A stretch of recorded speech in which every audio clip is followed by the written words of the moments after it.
Tonight's episode of the Tuesday Night Cigar Club is brought to you by Drew Estate. Come experience the rebirth of cigars at www.drewestate.com and download the free Drew Diplomat smartphone app today to discover nearby retailers, RSVP to special events, redeem points to win exclusive Drew Estate merchandise, and much, much more.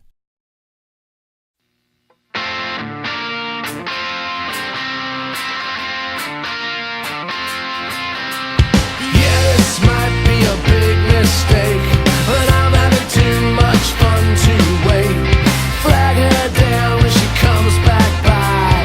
That one's yours and this one's mine. Bring another round. Bring another round. Bring another round. Bring another round. Bring another round. Bring another round. Bring another round. Bring another round. Bring another round.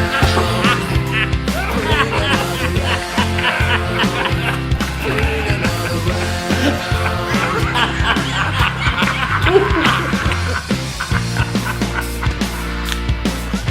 Here's the suckers. Good evening, brothers and sisters of the Leaf. Coming to you live from where it all started. That's right, from O'Brien's Irish Pub in historic downtown Temple, Texas, it's the Tuesday Night Cigar Club podcast. Tonight, the boys toast to 100 episodes. My God, they're still alive. As they talk their way through 1985's Loose Screws, while smoking the pricey Cohiba Spectre cigar, paired with pint after glorious pint of the Centennial IPA from Founders Brewing Company. Let's be honest here, folks. Nobody, and I mean nobody, ever saw this lovable crew of numbnuts making it this far. So let's sit back, light 'em up, and enjoy the show. Congrats, boys.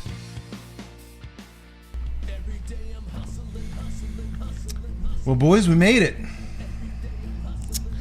You know, looking back over the last 4.5 years, hundreds upon hundreds, literally hours of content, especially watching some of that early stuff, like the first 4 or 5 episodes. The 6-hour megathons. Well, just this, you know, it was very unpolished. We didn't really get into our groove till later on, but as I was watching the earlier stuff, now we're here where we're at, I couldn't help but think, you know, despite our lack of natural ability, we possess that one crucial aspect that all creative endeavors need. You know what that is, Tet? The it? Naivete. Steve Martin in his I believe it's autobiography. pronounced naivete. Naivete? Yes. No, you're thinking of Christmas naivete scenes. Oh yeah, you're right. Yeah. Good call. Yeah. In Steve Martin's autobiography, which I highly recommend, Born Standing Up, he calls this that fabulous quality that keeps you from knowing just how unsuited you are for what you're about to do. Thankfully, perseverance is a great substitute for talent. And we are some perseverant motherfuckers. I heard that. We're still here, and which just boggles my mind. Welcome, everybody. So does my doctors. Oh, I quit talking to him. Maybe around episode 200, I'll check back in. Wait, you've been seeing another doctor? Oh, awkward. Welcome, everybody. This is Tut from the Tuesday Night Cigar Club, episode 100. Holy 100. shit. Oh, man. Yeah. It's misprint. You missed a decimal place. Oh, It's my. supposed to be 10. Just 10. We've only done 10 of these things? Oh my Jesus God. Christ. How much are we drinking? No, it's really crazy. I was looking back at just how the last 4.5 years have evolved. And yeah, episode 100. To all you guys out there watching, guys and gals listening, hopefully we've made your long car rides go by a little quicker. Maybe we've made you laugh a little when you're home alone on a Saturday night. In whatever way our unique brand of humor and blatant disregard for responsible drinking has found a way into your life, we appreciate you for letting us in over and over again. That's what he said. If we can bring you an entertaining story and a few smiles when you're not getting smiles from anywhere else, we've done our jobs. Or we just send you right over the edge. It's the last step. It's like our boy David Lee Roth said, the reason I'm so funny is because I ain't even vaguely happy. And yeah, I would think we cover a lot of our pain here on the show with laughter and comedy. Yes. Yeah, we do. And then we cry on the way home. On a happy Tut, face. on the way home. Rainy face. I heard you sobbing over there. Amen, Diamond Dave. And before the show, actually, we were talking about, we actually formed a new band with our special guest. Was it the Grapes of David Lee Roth? The Grapes of Roth. The Grapes of Raw. Just the Grapes of Roth? Yeah. Okay.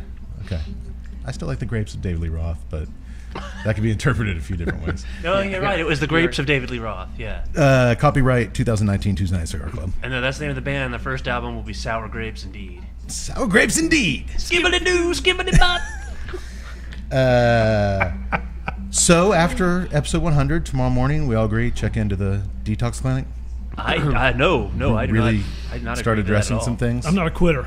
That was a trick question. If any of you said yes, there's the door. Get out of our corner. Well, hey, I got a little treat for you, real quick. Alcoholics go to meetings. I've been talking a lot on social media this week about our 100th episode coming up, and we got some messages All right. from some folks on Facebook and Instagram. Wait, do we want to read these? I only picked out the good ones. Okay. Oh God, there's a lot of really hateful shit, especially towards Utah. They don't like you. So headphones that intimidates our viewers. I don't know. They're all your relatives, so maybe there's some other shit going on there. Yeah, I don't. So beer.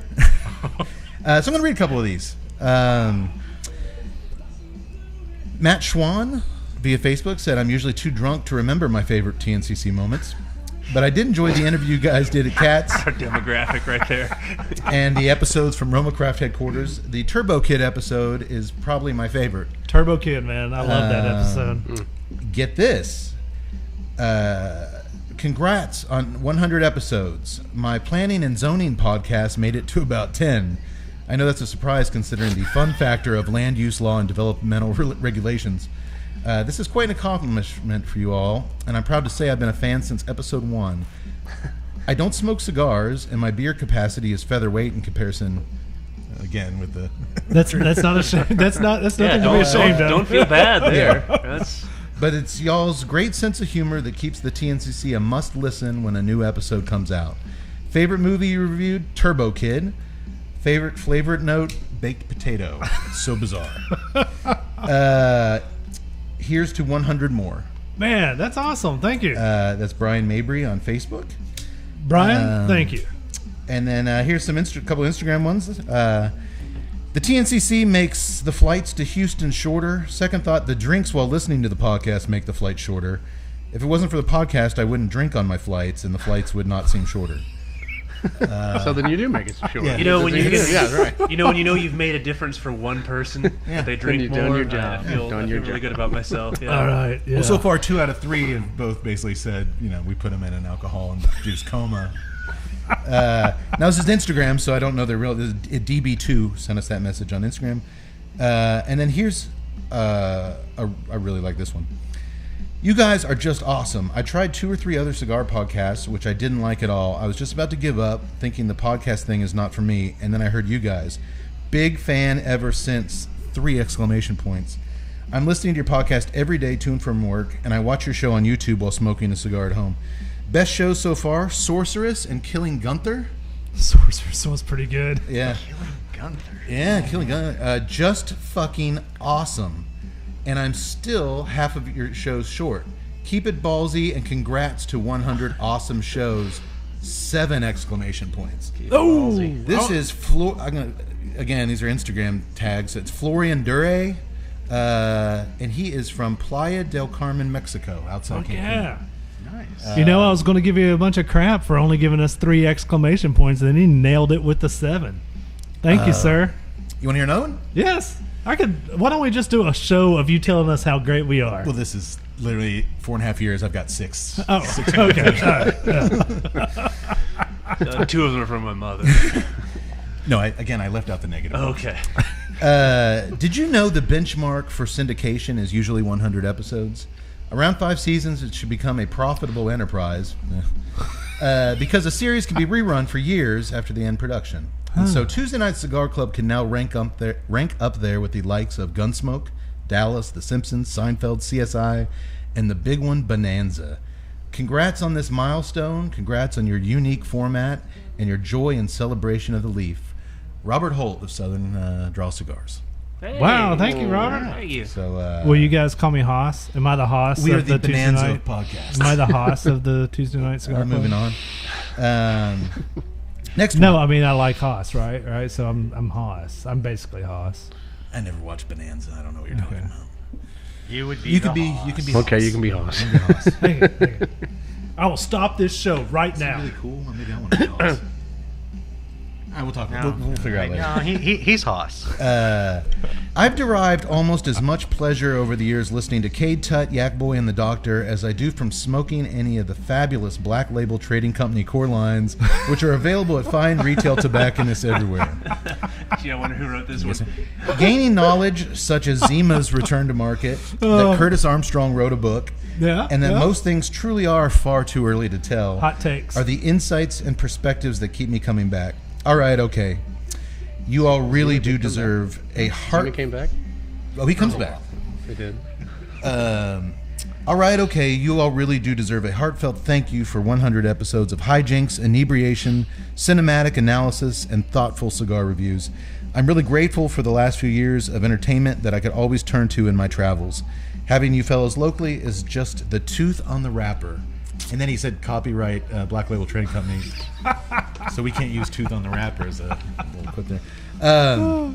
From Fritz to Arnold to the Boot of Remembrance, I just hope this is the beginning and that you guys continue to be the most unique and entertaining cigar-related podcast out there. Still downloading 4 hours worth of episodes. Derek Matthews, National Sales Manager, Black Label Trading Company. Thank you, Derek. Yeah, thank you, Derek. That was a good one. And then we got one more. And Okay. then I'm about to start crying. another thing. On behalf of Cigar Rights of... can I say this like in a presidential voice? Oh, I thought you were about to go Barbeau. Oh, you want me to do it like Adrian Barbeau? Sure, why not? On behalf of Cigar Rights of America, we would like to commend the TNCC for... No, I got to do it. I'm so sorry. I didn't mean to. terrible. Yeah, it I was- didn't mean to do that. Yeah, I can't. Couldn't you read it like Bill Clinton? Hey guys, I was reading it I like really George appreciate Washington the because fact that I you thought like it was... cigars. I'll just read it normal. On behalf of the Cigar Rights of America, we would like to commend the TNCC for their 100th episode podcast. The group has helped spread the word on the premium cigar culture and all that it embodies: cigars, a cocktail, the gathering of good friends, conversation, and fellowship. Many thanks for helping to spread the word on why the government should just leave us alone. Again, congratulations, and let's toast to 100 more. Glenn Loop, Executive Director of the Cigar Rights for America. All right. Cigar Rights of America. He took time out from meeting with senators and congressmen to wish us a happy 100th episode. I kind of feel guilty for grilling him when it was on our episode now. Yeah, we gave that him- was very nice, Glenn. Thank you. Good thing. So, yeah, I just, President Clinton, you listen to our podcast? Much of it, yes. I tell you noon what. already. I just, no one, not. How much did you bribe him for all this? We don't edit that out, and I'll tell you later. Okay. Well, that's disappointing. Hey, man, we never pat ourselves on the back, mainly because we're so drunk all the time. But 100 episodes, man. My God. I feel like going full Swayze, shirtless, and doing some Tai Chi right now. I like it. Well, we could smoke a cigar with that work instead. Oh, I would love to. You'll keep your Get shirt some on? sweetness off this, by the way. Yax was over here getting that exact same thing. You guys get anything on the cold draw over there? It's quite a striking band, huh? Presentation-wise. It is This is a monster. the Cohiba Spectre, as in like the James Bond Spectre, by General Cigar Company. It is a 7 1/4 by 54 Churchill. Wrapper is Ecuadorian Sumatra. Binder is USA Connecticut broadleaf binder. Here's where it gets interesting. This is the leaves that are inside the cigar. Honduran Yamastran 2011 crop. Honduran Law, and that fucker called us out on mispronouncing shit on YouTube the other day. And now I'm going to give him like ammunition for Honduran La Entrada 2011 crop. Honduran Osa 2002 crop. You don't have to roll your R's on Honduran. Honduran. Mona Lott would disagree. It's all about rolling the R's, and it's got to come deep from the throat. She was speaking French, not Spanish.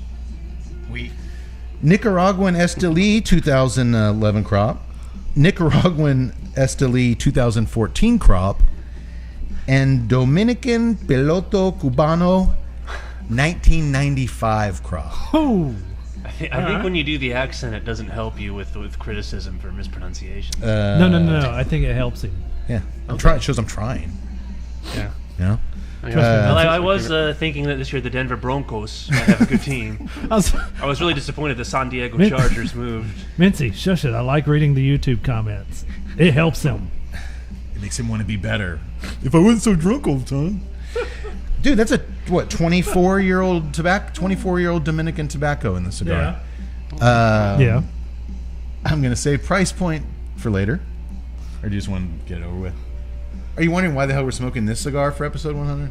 Yeah. Shouldn't we smoke them a little bit before we guess a price Because point? this No, cigar I don't costs say. I don't $100. say so. I don't say so. That's what I'm going to guess. It's a $100 cigar.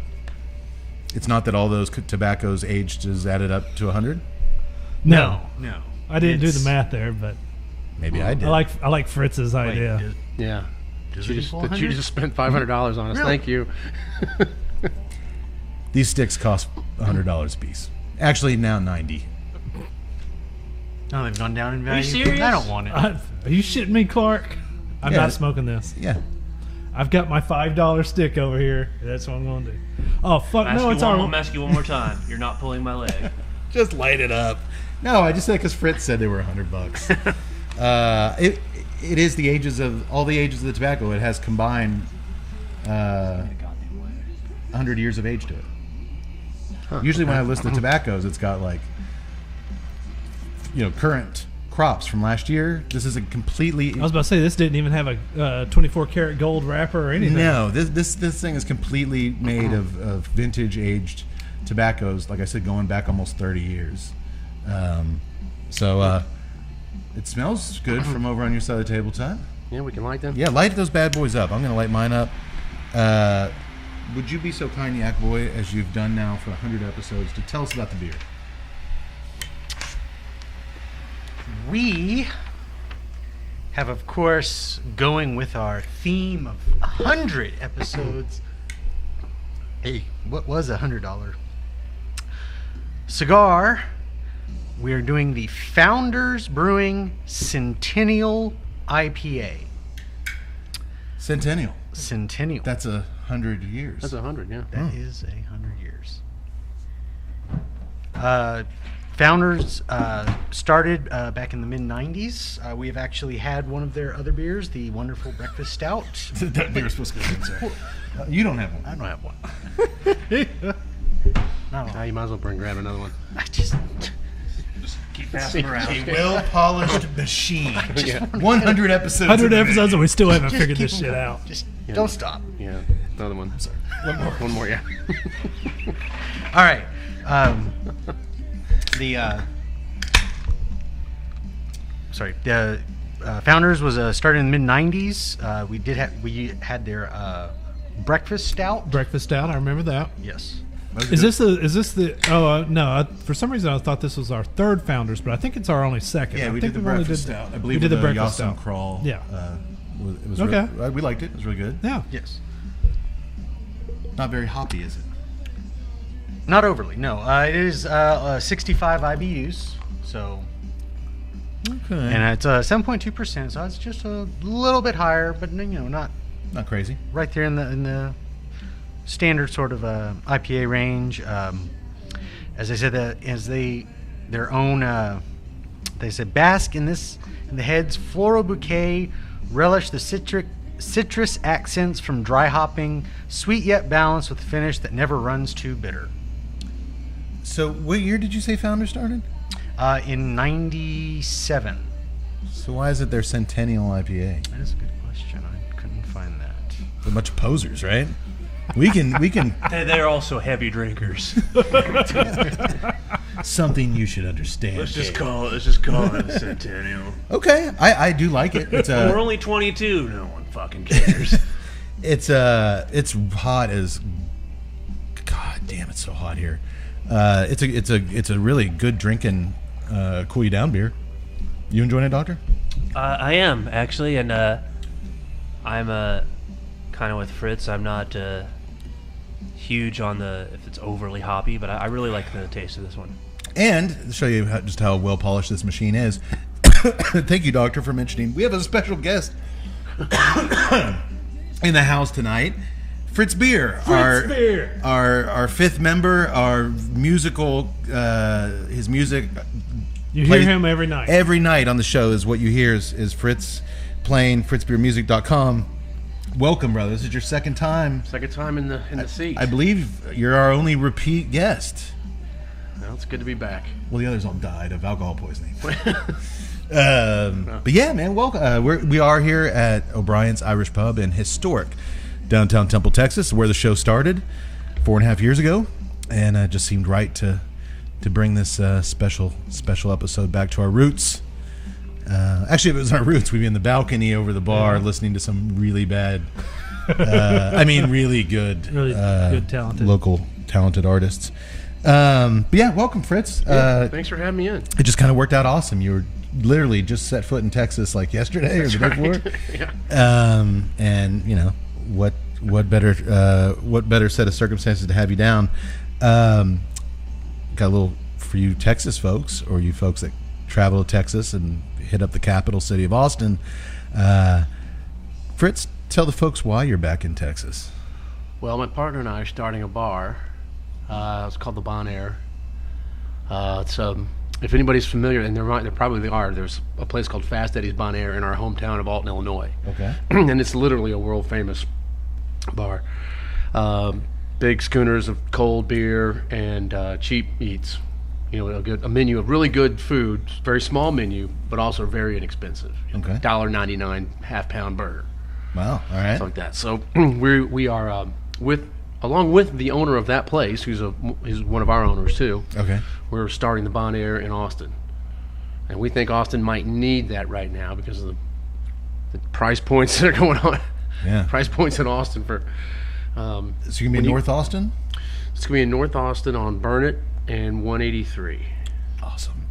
It's a beautiful little part of town. I like it. It's got some personality to it. Well, It's nice. We can't There's wait. a lot of drinkers there too. Oh, we fit right in. They- I don't know if you've heard Fritz. We like to knock back a pint or two.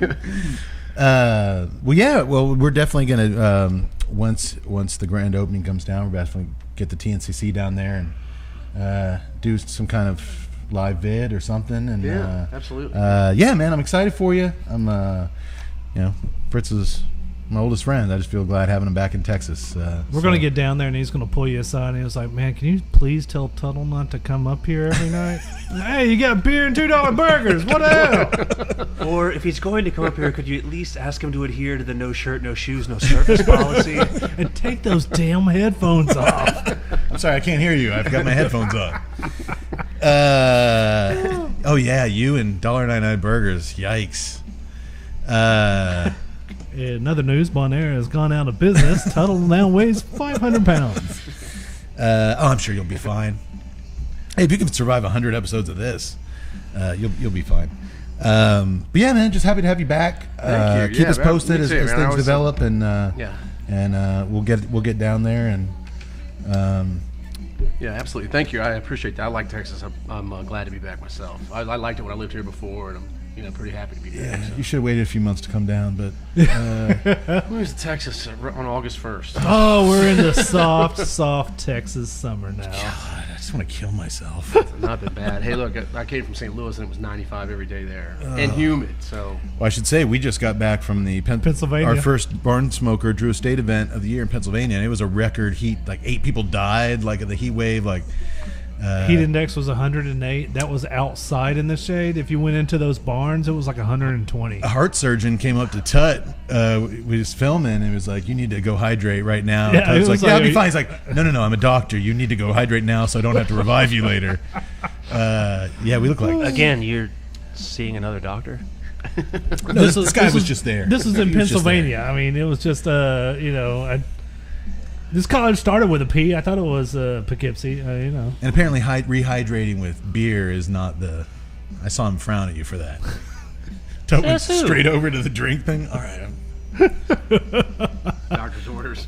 Well, Doctor's orders. I told him, I was like, "You're not my regular doctor. You can't boss me." Doesn't sound like much of a medical professional to me. Well, Fritz, you're welcome anytime.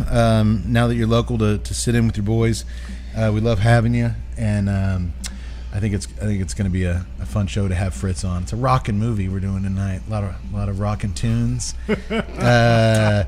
What are your? I jumped ahead to Cody so we could kind of talk about the beer real quick. Were you done talking about the beer? Yes. Okay.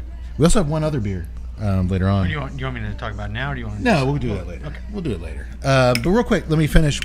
Todd, you got a beautiful smoke production coming off that cigar. Yeah. Smoke wise, it's a gorgeous looking cigar. Construction wise, yeah, absolutely solid. There was a lot of sweetness on that cold draw. A little bit of grassiness as well. I lit up, and so far it's kind of treating me kind of on the very light shade of medium.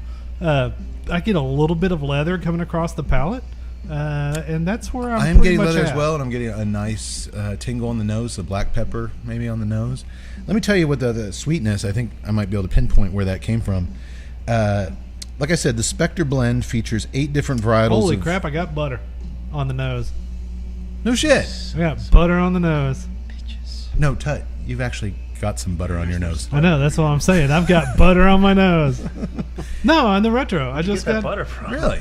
But I also just burped as I was retrohaling, and that might change it a little bit. Let's see if you get it again. Yeah. Like I said, it's got 8 different varietals of tobacco hailing from 5 different countries. It's a very complexly blended cigar. And some of that tobacco has been aged in Spanish sherry barrels. That's okay. To add complexity. That's where the sweetness is coming in, that sherry element. Oh, the Steve Perry song? Oh, sherry.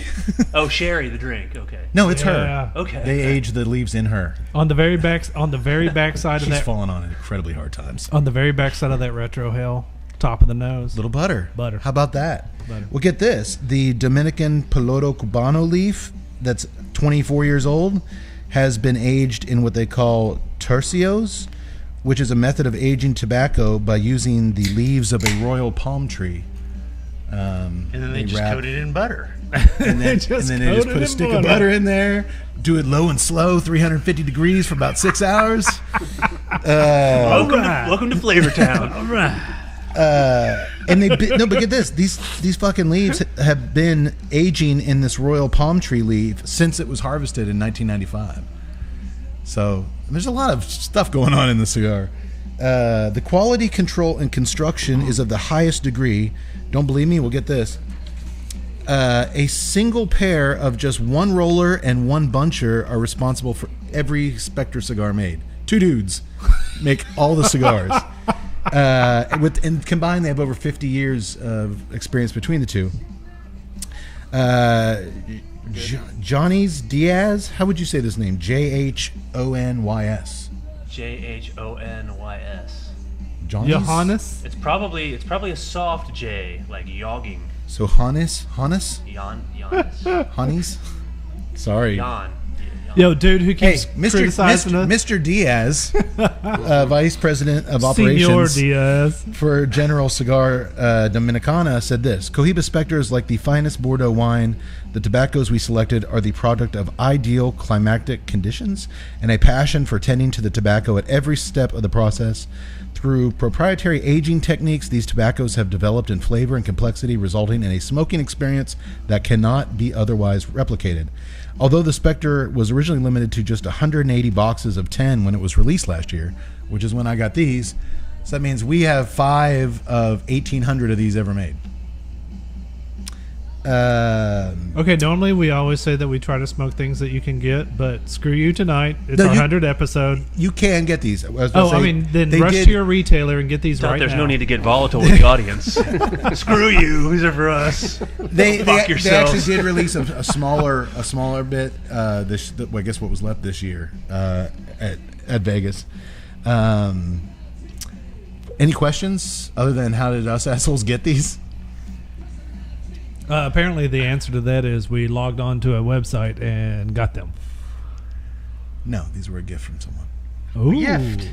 These were a gift. We did not acquire these on our own. I was about to say. Who was so nice as to give us a gift? I'll never tell. All right, let's move on. I drink a lot. I forgot. So if you gave these to us, I'm so sorry. There's so many cigars floating around. You're just like, no. So that's the cigar, Doctor. You got a beautiful ash going over there. Well, I think. Oh, the cigar. I have been working out. It's funny because everybody's palate's a little bit different, and you just pick up certain things. I've always had trouble with getting leather as a flavor, but I think I kind of got it a little bit there. Definitely a sweetness. I always feel like there's some kind of like vanilla bean, even though I'm not really a coffee drinker, when the sweetness comes in like that. But I can actually see that. Great aroma. It is a nice smelling. It's a very nice smelling As cigar. Tut pointed out, just construction and burn is really perfect. Yeah, both you guys have identical ashes going on that. Fritz, your ash is looking pretty good too. Are you enjoying I it? actually tapped off there too. Oh, okay. But Are you enjoying it? Yeah, I'm enjoying it. Yeah. Man, I'm just leather. A little bit of earthiness with that leather on the draw, and then just that pepper on the nose. But it's. I thought from the look of the cigar, I just had an impression it'd be a stronger cigar. I'm actually surprised just kind of how medium in strength it is. What about you, Yagwa? Cold draw, like I said, I had that sweetness, and I identified it more with like dried fruit, like apricots or something.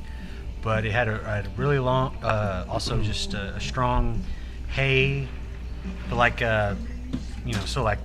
fresh cut. So I mean, more towards just the grassy smell or taste with that, and then You're not getting that on the smoke though, are you? No, that basically disappeared, and I'm kind of it's very mild. Spoke of leather, I just got a very mild of that, but I'm getting a little bit more of like the pepper on the initial light up. Yeah. So we'll see how that. To be continued. Well, before we get to tonight's amazing movie, we have one more piece of business to discuss. As the doctor said, it's a celebration tonight, but through, you said it much celebration and commemoration. There you go. Episode 100.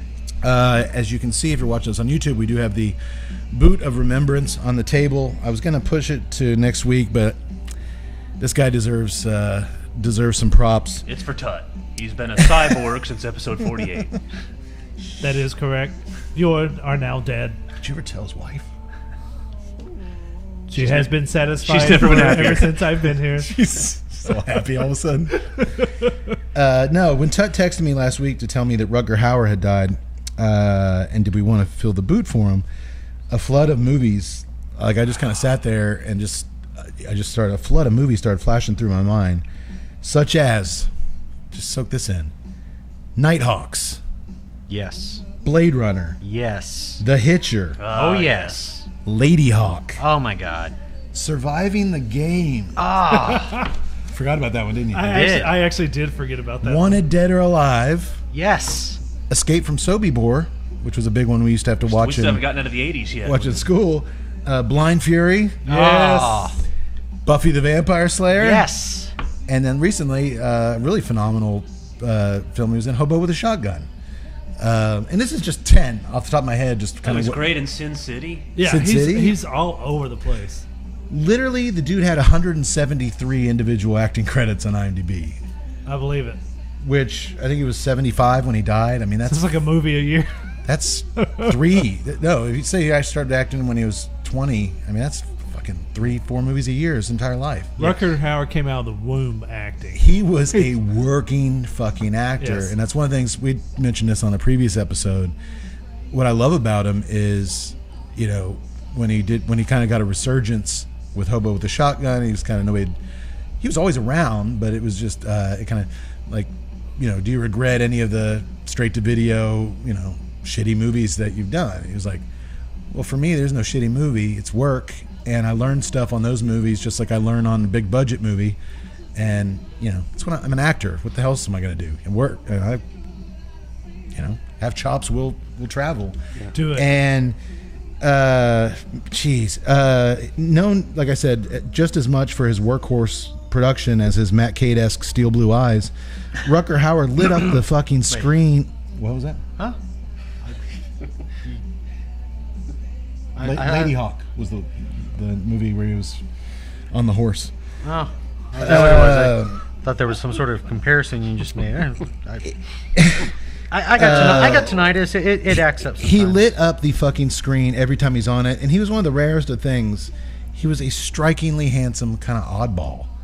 Like, there was something always just awe. Even when he was playing just like a bounty hunter in Wanted Dead or Alive, he was a really good looking dude, but there's just something, he always added something that just made, he'd never played anything just vanilla.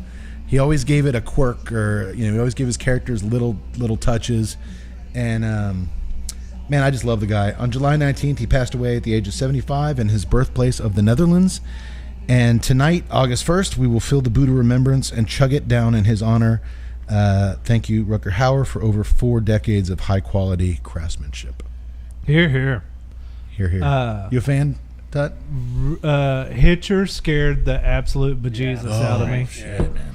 I thought that was so messed up, and it just really gave me nightmares. It's easy, and, man, when the news hit, all my friends who are sci-fi geeks, were throwing the Blade Runner quotes out there, and man, I don't want to poo on that because it's such a transcendental whatever movie. Transformative. Transcendent. I mean, that's where you're going. Transcendent. For. Yeah. Thank you, Doctor. I haven't got to that English course yet. Probably because you let some other hack treat you when you were in Pennsylvania, but that's all right. It's such a great movie that you can't fault anyone for going for it.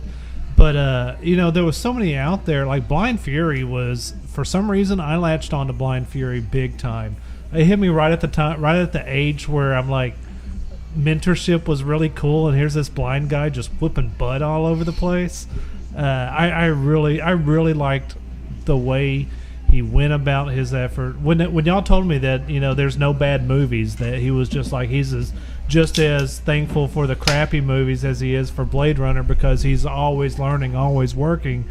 To me that spoke to me. It was like that's what a professional is. It's you sign up, you take the check, and you work your butt off for it. I mean, if there's not a really objectionable reason, you don't say no. Well, I mean, how many movies have we done where a star's walked in and just phoned it in? Yeah. I mean, you're like, what is this guy doing in this movie? Well, obviously he's just there to take a check, and that was it because that's all he did. Sure. But Howard never would. I mean, he brought it. You can see in his eye he's having fun. I mean, You've heard people say the opposite too, which really is a pet peeve of mine. Where you hear some actor say, "Oh, I wish I hadn't done that movie," or "That movie sucked," and it's like, okay, it didn't suck when you took the 7 figures for it, asshole. Right. I mean, so if you're not proud of it for whatever reason, I don't think you go on record stating that. No, you keep your mouth shut. And Dennis Hopper always said, "Hey, I've always been proud of my performances." Not necessarily crazy about some of the movies in the end, but I always did like everything I could to make my part. Do it right. Which is all you can do. But I think like the doctor said, you know what? If you can take the check, you can keep your mouth shut about the end result. But yeah. So you know what? Let's fill the boot. Interesting note: Yak Boy did not care for Rutger Hauer. Hates him. Explain yourself. Explain yourself. I love the man. And it's episode 100, so why should it be any different from the 99 before it? Cade has a few drinks and begins to foment dissension. And the one movie you didn't list on there, which I absolutely love, Split Second. Oh, Split Second. That's another great. His sci-fi work is probably all the movies that you don't even know about, that don't get the headline. Who does it? Are probably some of the best sci-fi because they're just that random story. He took that thing and it was like any other thing would just be a B-grade movie, and he made it that extra thing because he didn't phone it in. He did what he was supposed to do, and he absolutely. Tut has given us the look. He's chugging, baby. He has never, folks, in 100 episodes, taken down an entire boot all on his own. And look at that motherfucker go. He's doing it. He's doing it. It's gonna be him with the Bon Air. Tut. The boot of remembrance. Will you guys offer a $1.99 boot of remembrance? Tut, I'm so proud of you, brother. Rutger deserved it. Did you hear that little thank you? That was my liver. Usually I'm the one. Well, how about that? I went to take the boot and put it closer to you, and Tut gave me this look and just said, "No, man, this is mine." I like it. I like it a lot. How was the Centennial IPA going down in the boot? It's actually pretty decent. It's a really smooth beer. I like it. Yeah, it's not very. I mean, it's not like hop in your face. No, it's not. But it also has kind of a little floral, a little bit of floral component to it. As your doctor, your vitals check out fine. Is he okay, Doc? Yeah, just put your hand Fall right there. over dead. Just put your hand right there on the trapezius, and you get everything you need. It's right as rain. I might need you to work on my trapezius later, Doc. The boot of remembrance. And for you that are new to the show, you can go to our YouTube channel and pull up the Boot of Remembrance video. And you should, because guess who did the music for it? Mr. Fritz Beer composed the theme music for the Boot of Remembrance. One of my favorites. And it's, I don't know, it might be just me. I think it's the greatest song ever written about anything. It was funny. Can I tell the story behind the Boot of Remembrance? Sure, absolutely. Actually, I wanted tonight to be a memory lane show where we showed clips and highlights, but Tug's actually, like, I don't remember. Clip shows are a bad Well, I'm idea. sure we can They're just awful. add this in as your. I don't remember you'll- exactly how we tied it into death, but I remember that we were watching Hot Dog, which was a great fun movie. Yep. And we were always commenting about how they always supported each other. How it they was were just like they were cheering. just so damn happy for every little thing. It Guys was going just down like, the bunny slope. fuck yeah! They were a that very guy's got it. they were a very supportive crew of friends. Yeah. Exactly, and we were just kind of like we kind of missed that. We kind of reminisced that. Love comes at the top of the hill. If I can pick up to it, at the end of the episode, we're pretty blitzed, and we're like, hey. After the show's over, we should get the camera out and film us cheering each other on drinking like they cheered each other on skiing. And so we just started taking turns chugging this damn boot of beer while Tut filmed us.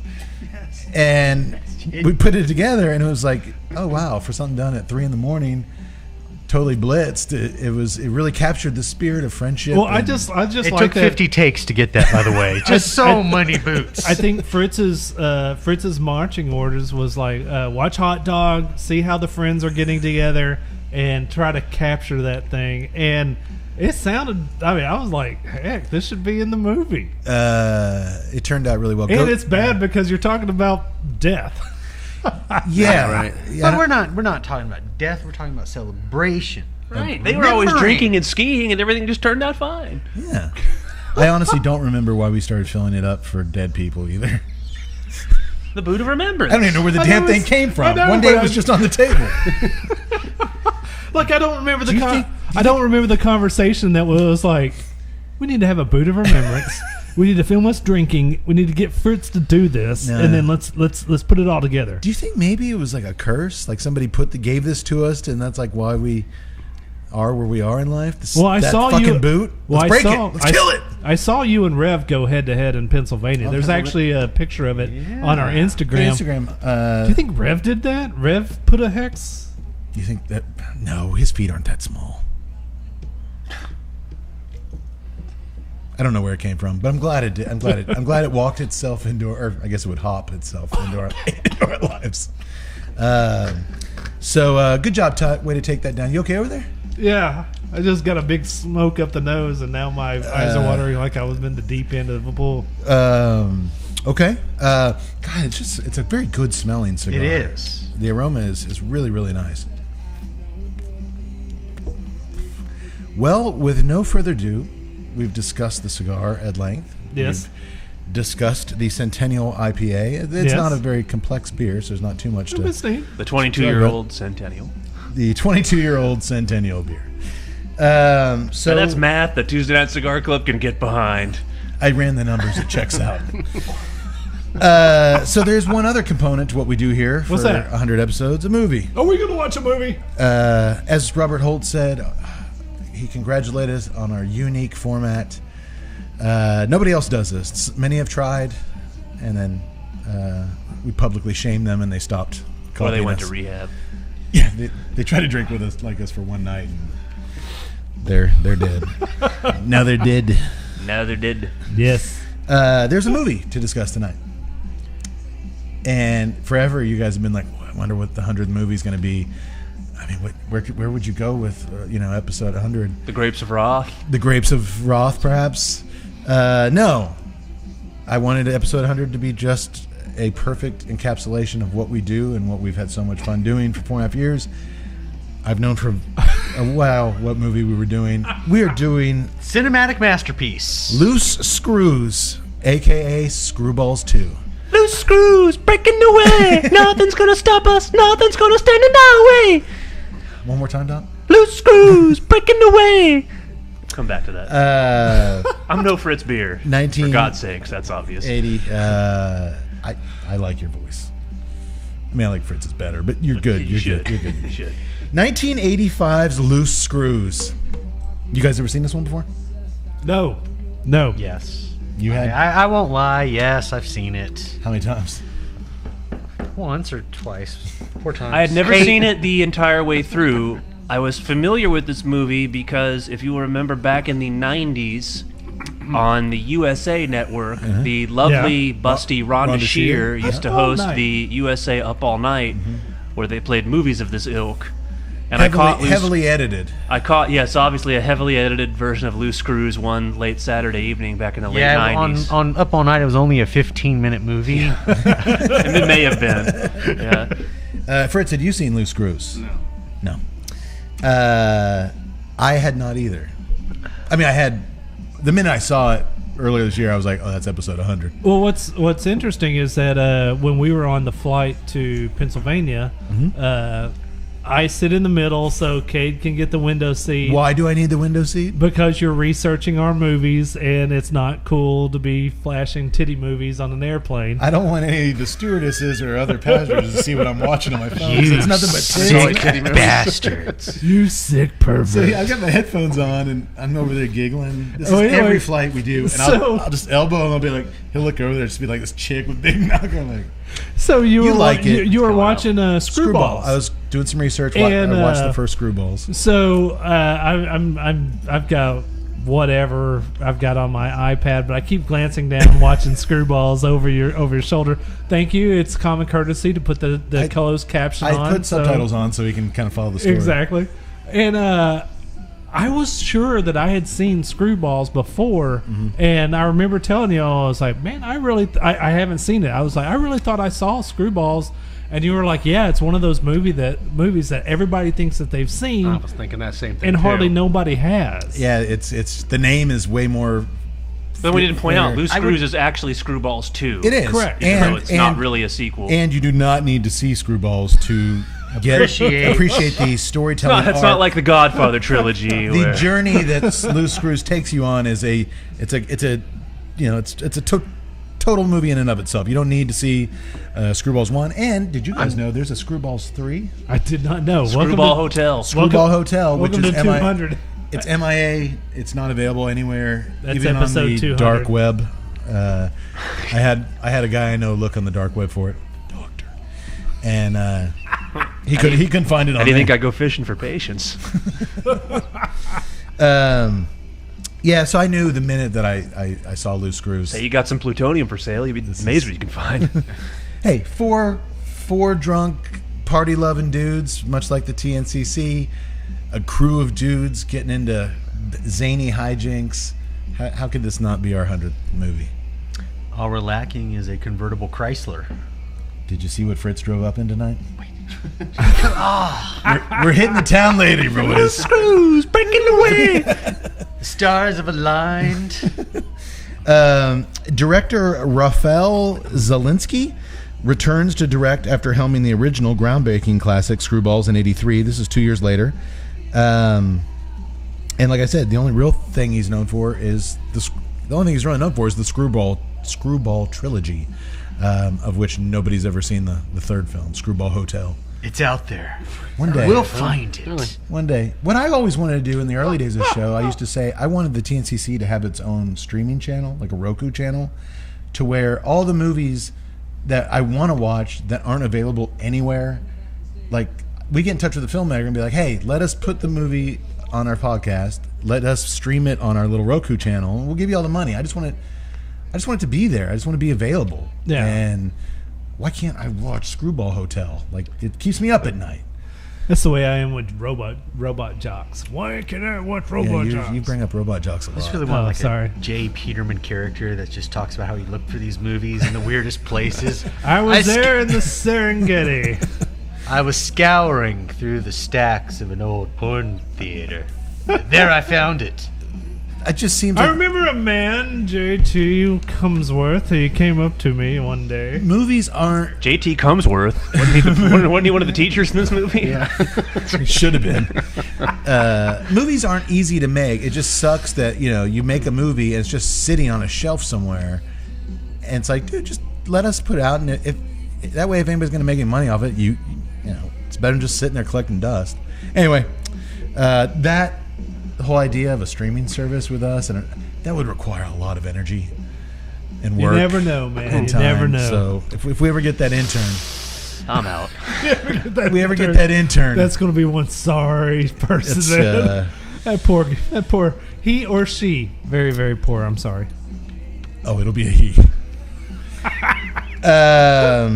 We should film that, a year in the life as an intern for the TNCC. Oh God, you think before and after. You think they make it a year?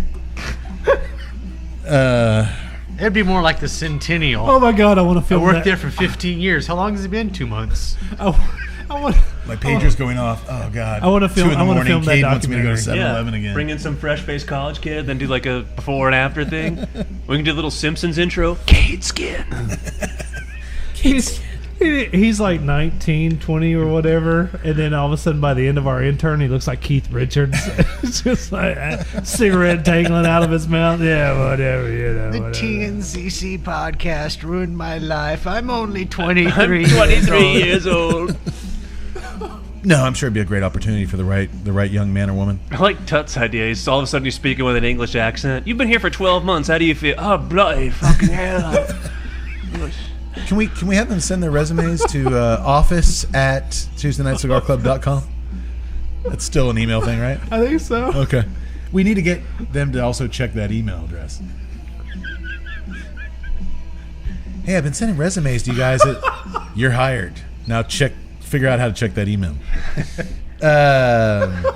Anybody need anything before we get into this movie? Yes, please. Yeah, I need another one. Beer.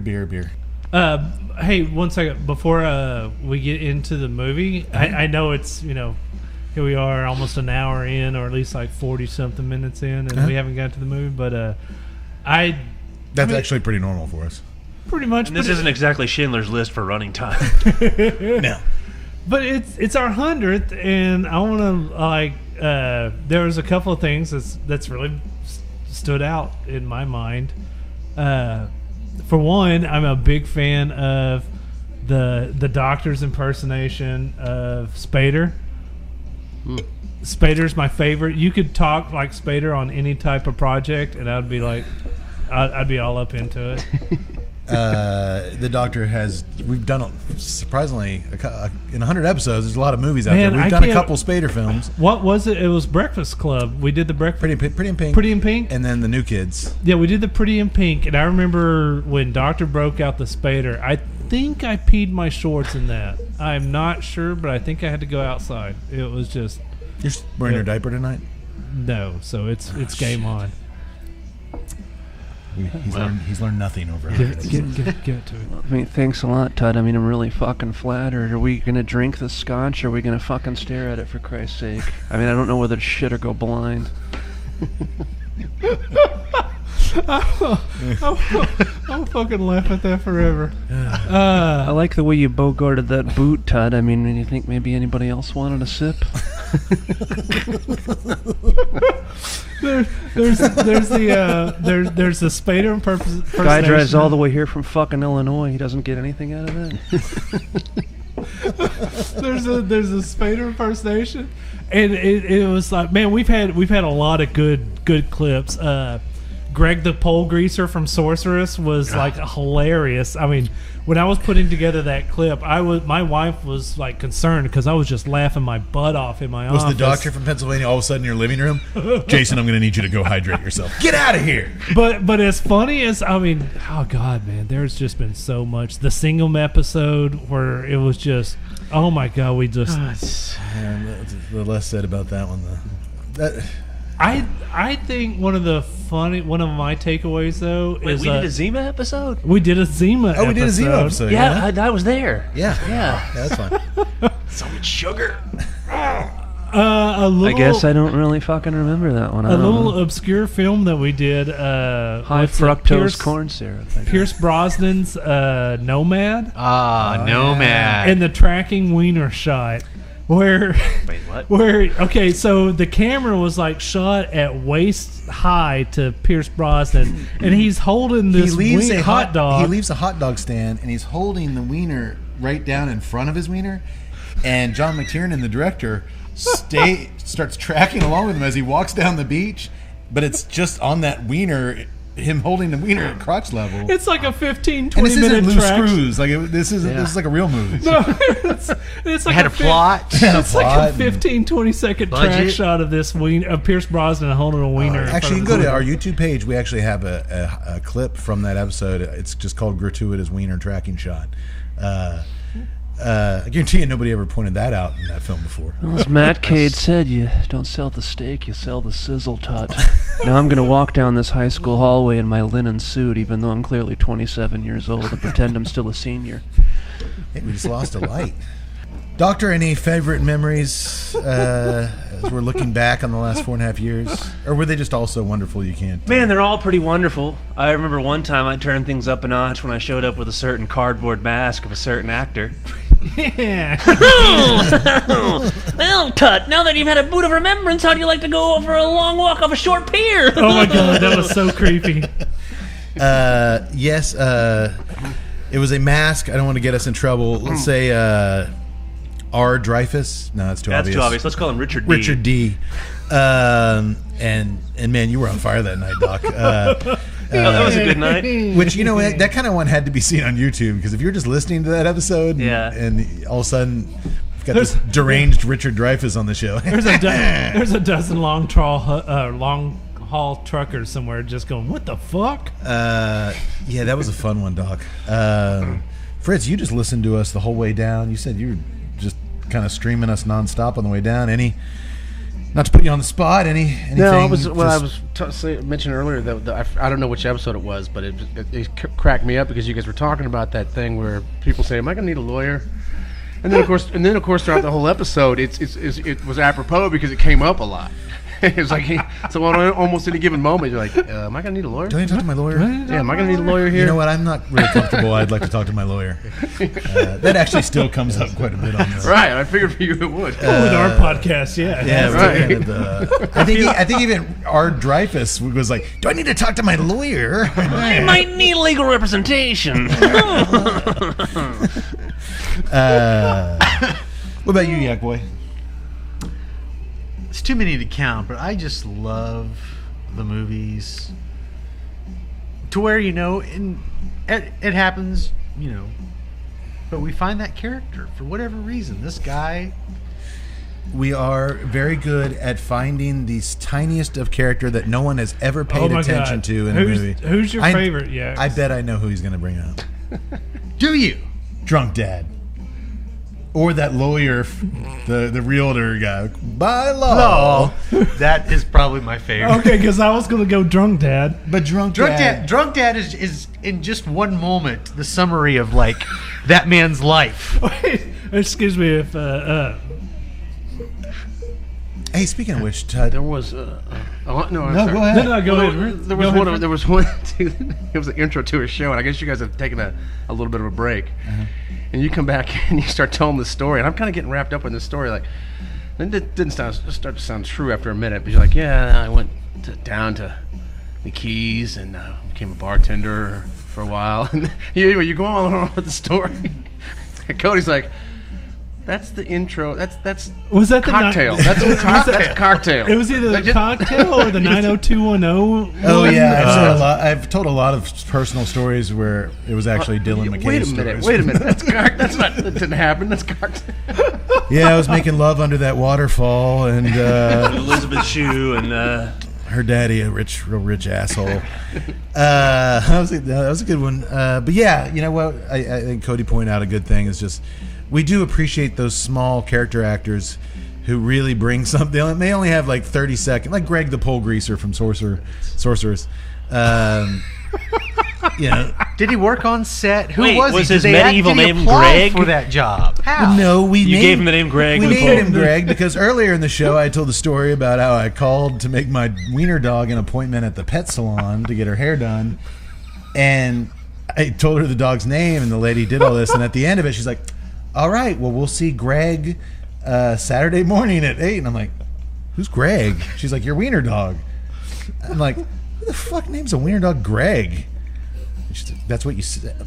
Anyway, it was Greta, not Greg. And so I went this whole thing on who the hell would ever name a wiener dog Greg. So it became, when we found this pole greaser guy who's greasing up this giant cock to impale dudes on it in the olden days, it just seemed like a nice name to give him. Steady labor. Oh, dude. His mother told him to learn a trade.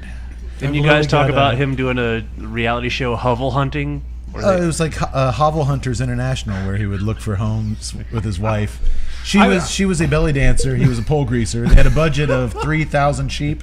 I'm also a big fan of the original Swamp Toss. Swamp Toss. Oh my God! I got the DC Unlimited subscription for the new Swamp thing, which is okay, even though it's been canceled due to tax reasons. Did he toss anybody? Yeah, I mean he tossed it, but it wasn't like Swamp Toss. Yeah, go back, folks. That was one of our very first episodes that I felt like, man, I think we're starting to really. Yeah. You know when you watch those early Seinfelds, and they're just cringeworthy. They're just not like. Yeah, the timing's not there. It's just not there yet. It's a little bit. I think Swamp Thing was around episode 10, 8 or 9 or 10, and we finally were kind of getting a feel for what we were doing. Okay. Good memories. Good memories. Now it's time to make him go away. So now, speaking of making them all go away, let's do a shot. We got a shot here. Is it Jameson Yak Boy? Yes. Yes. Here's to 100 episodes. Here's to good friends. Fritz, you once said, the TNCC is all about smoke, swill, and screen, and it's worked out well for us. But we couldn't do it without each other. So here's to you, boys. All right, Cheers. man. Amen. Love you all. But I'm too lazy to reach for you. I gotcha.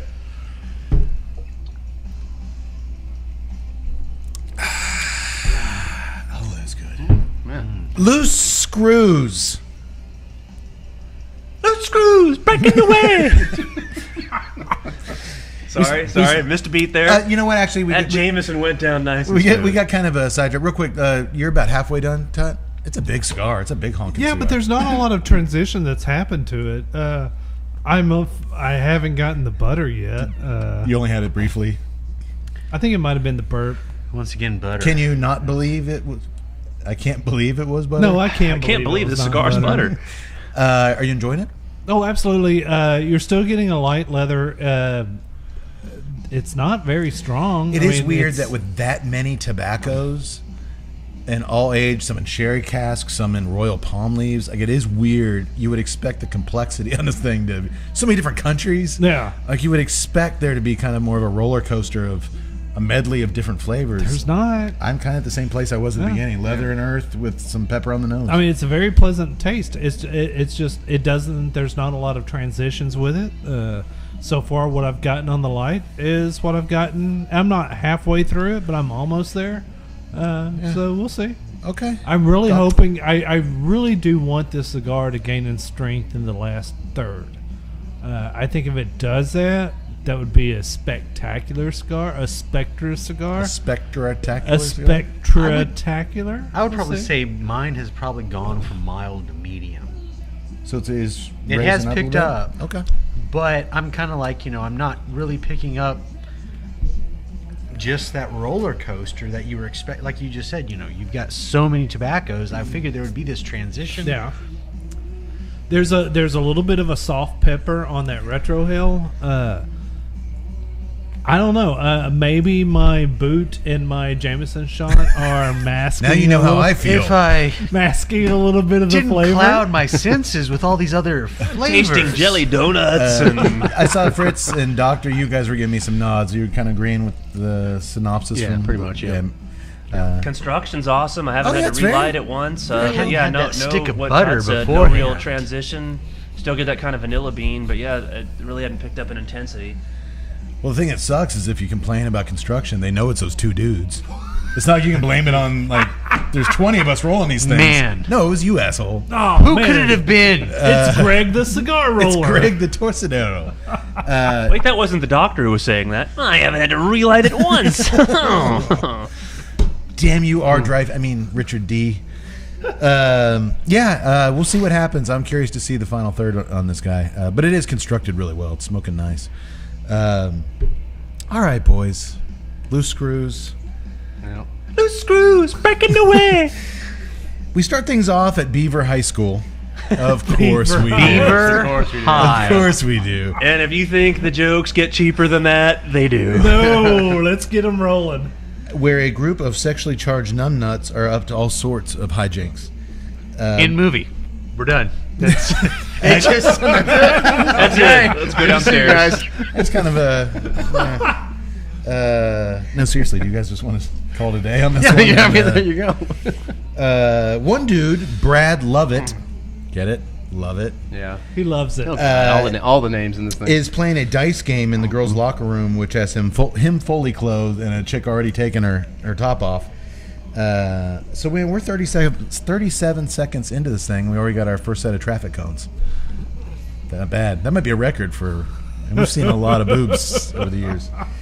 Not too shabby. Another dude, Steve Hardman, Steve Harvey. Come on. is molesting a girl under the ruse of a tennis lesson. A nerdy dude, Hugh G. Rection, is steering a robot under chicks' skirts in science class to see their panties. That would be me. And a fat guy, Marvin Eatmore, Nah, come is on. sitting on the roof of the school shoveling potato chips in his mouth You had to call him Eat More. while he ogles the cheerleaders practicing nearby through his Yes, but they had to binoculars. also go on further here with his shirt that says, I eat anything. I eat anything. His shirt he got. Oh, did you guys notice as he's watching the cheerleaders, they notice him spying on him, so they bend over and flash their butts at him, and Their panties. They wrote "eat shit" on the back of their panties.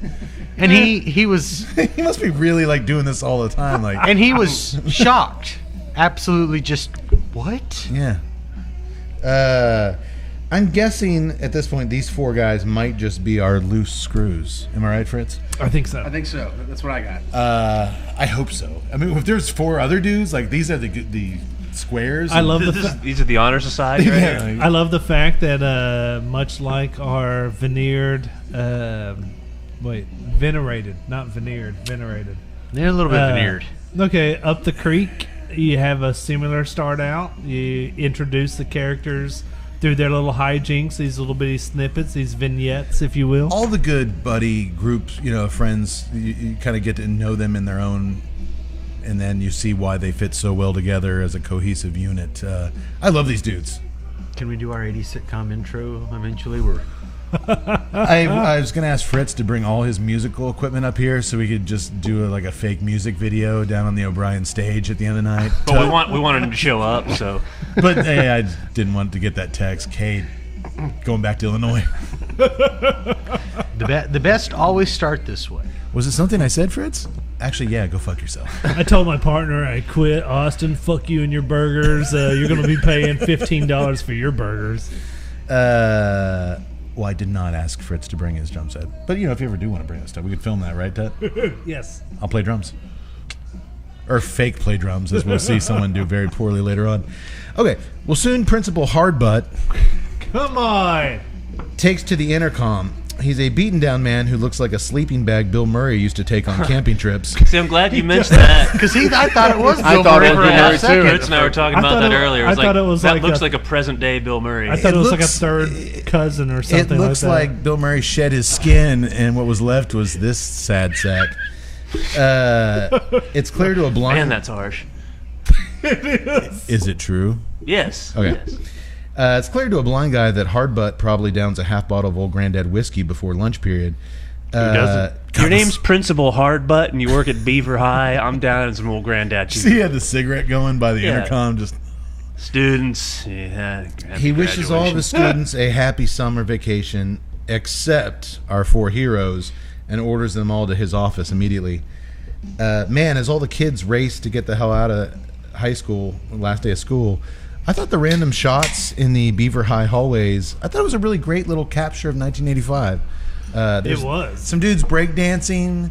There was like heavily mustached dudes drinking Budweiser straight out of their lockers. I like that one. The guy opened his locker and it was Budweiser. I remember seeing dudes like Cody style. This is a decade before.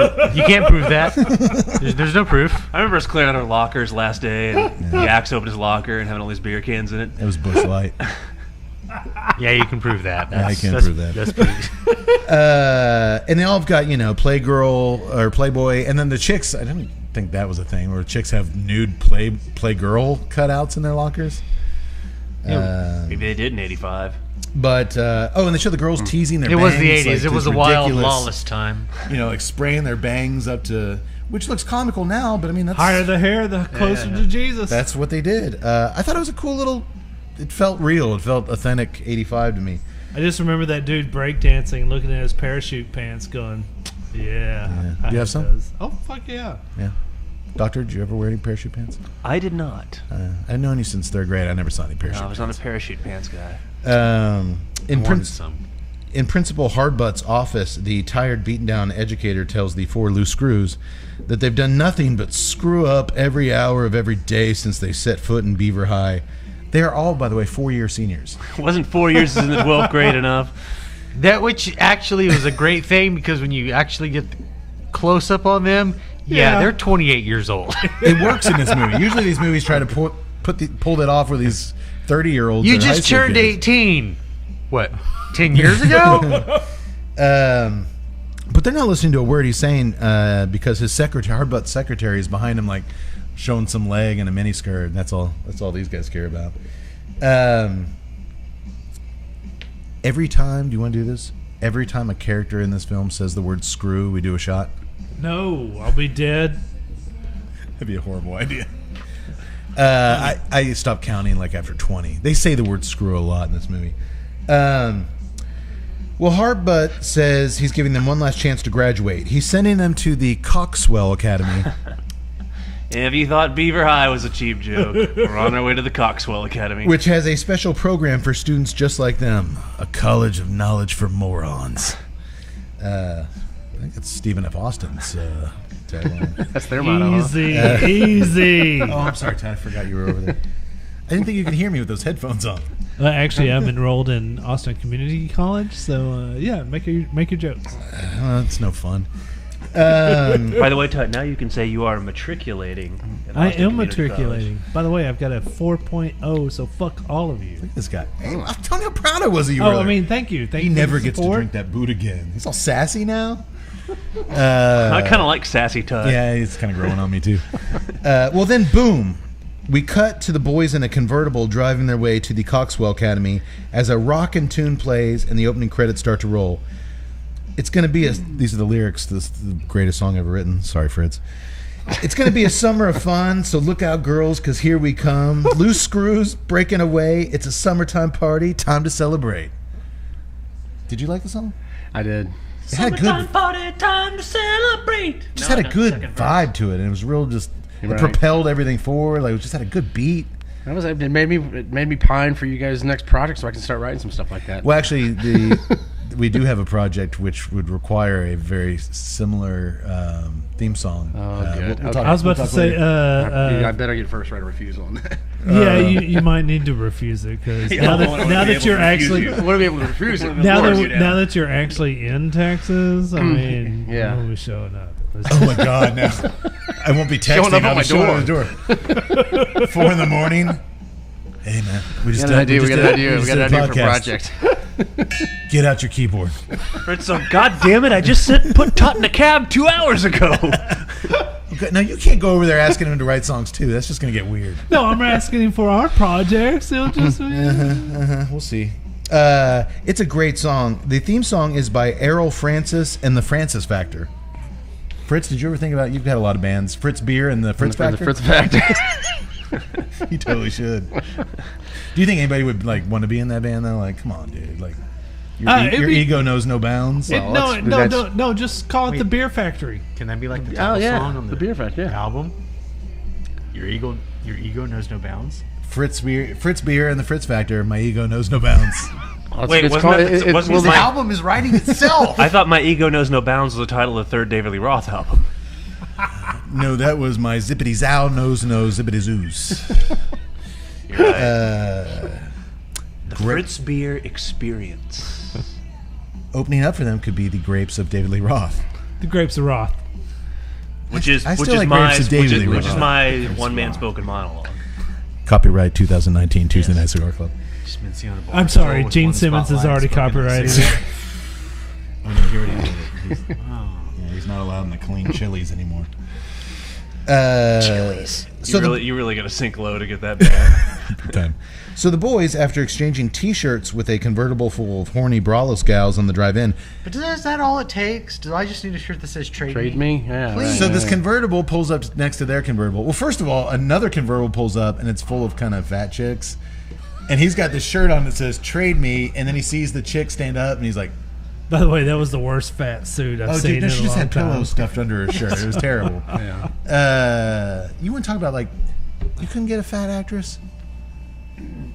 Yeah, but I think they were... I'm Raphael Zelinsky. I only hire hot chicks. Well, she's probably an extra in about 3 other scenes, so they were saving some money. He just had the pool of hot chicks to pull from. But anyway, then another car pulls up with hotter chicks, and Brad Lovett opens up his shirt, and he's got a T-shirt on that says, "Trade me." And unfortunately, the girl in the other car has a shirt on that says "Sure." So he takes off his shirt. She's not wearing a bra, of course. And they trade shirts. We're 2 minutes into this. Unlike when the 4 of us drove down to San Antonio, and I leaned out the window with the "Trade me" shirt on, and the girl stood up, and she had a T-shirt on and said "Fuck you." Yeah, but it's not that uncommon. I remember. Wait, that was my drive to work the other day. I remember back in, I think it was 2002. The Travis Tritt bus was rolling along, and a Chrysler LeBaron pulled up beside us, and they showed up in a shirt that said "Trade me," and I leaned out the window and took my shirt off, into an embankment. and then they hit the brakes and went away. That never happened. So the Travis Tritt bus you was a told me you weren't allowed on the Travis Tritt bus. You had to take a separate car. So the Travis Tritt bus was a convertible? No, that was none of your stories. Wait, where did the Chrysler LeBaron enter into this? Did he make you guys all wear fringe pajamas? Like when you went to bed, did you have to wear fringe pants? Onesies. Onesies. I'm sorry, we can't get sued. T-Tritt. Did T-Tritt ask you to do that? I'm sorry, that's obvious. Travis T. I mean, Travis T had some peculiar interests. Well, they finally that arrived. dude is going to be like, I don't even fucking know you. 4.5 years these fuckers have been talking about Travis Tritt. I never even saw this asshole. I was playing fucking Savannah, Georgia last night, and someone was like, "Hey, do you know Tuttle? Fuck that guy." No, I think he's trying probably to get him on the show. He's probably really going to answer. You know what? Yeah, I can't remember much of that time. It was a dark period in my life when Tuttle was with us. Well, the boys finally arrive in the sleepy town of Wadsworth. Man, if there is an opportunity for a sexual innuendo to be used in this film, it uses it. They barge into the Coxwell Academy and are strutting around, shaking their hips to the Loose Screws theme song. Like they're actually, you feel like they can hear it. They can hear it. The way they're like, I was sitting there watching, tap my toes, like it's a fucking good song. But it was weird because they were like moving to the music, like it. Yeah, certainly it wasn't recorded till after, but yeah, man, it was. I just thought it was a really awesome scene. They spot the incoming bus of students. Wouldn't it be funny if it was Tud on the Travis Tritt bus pulling in? And Brad announces that it is their mission to locate and ravage as many women on that bus as possible.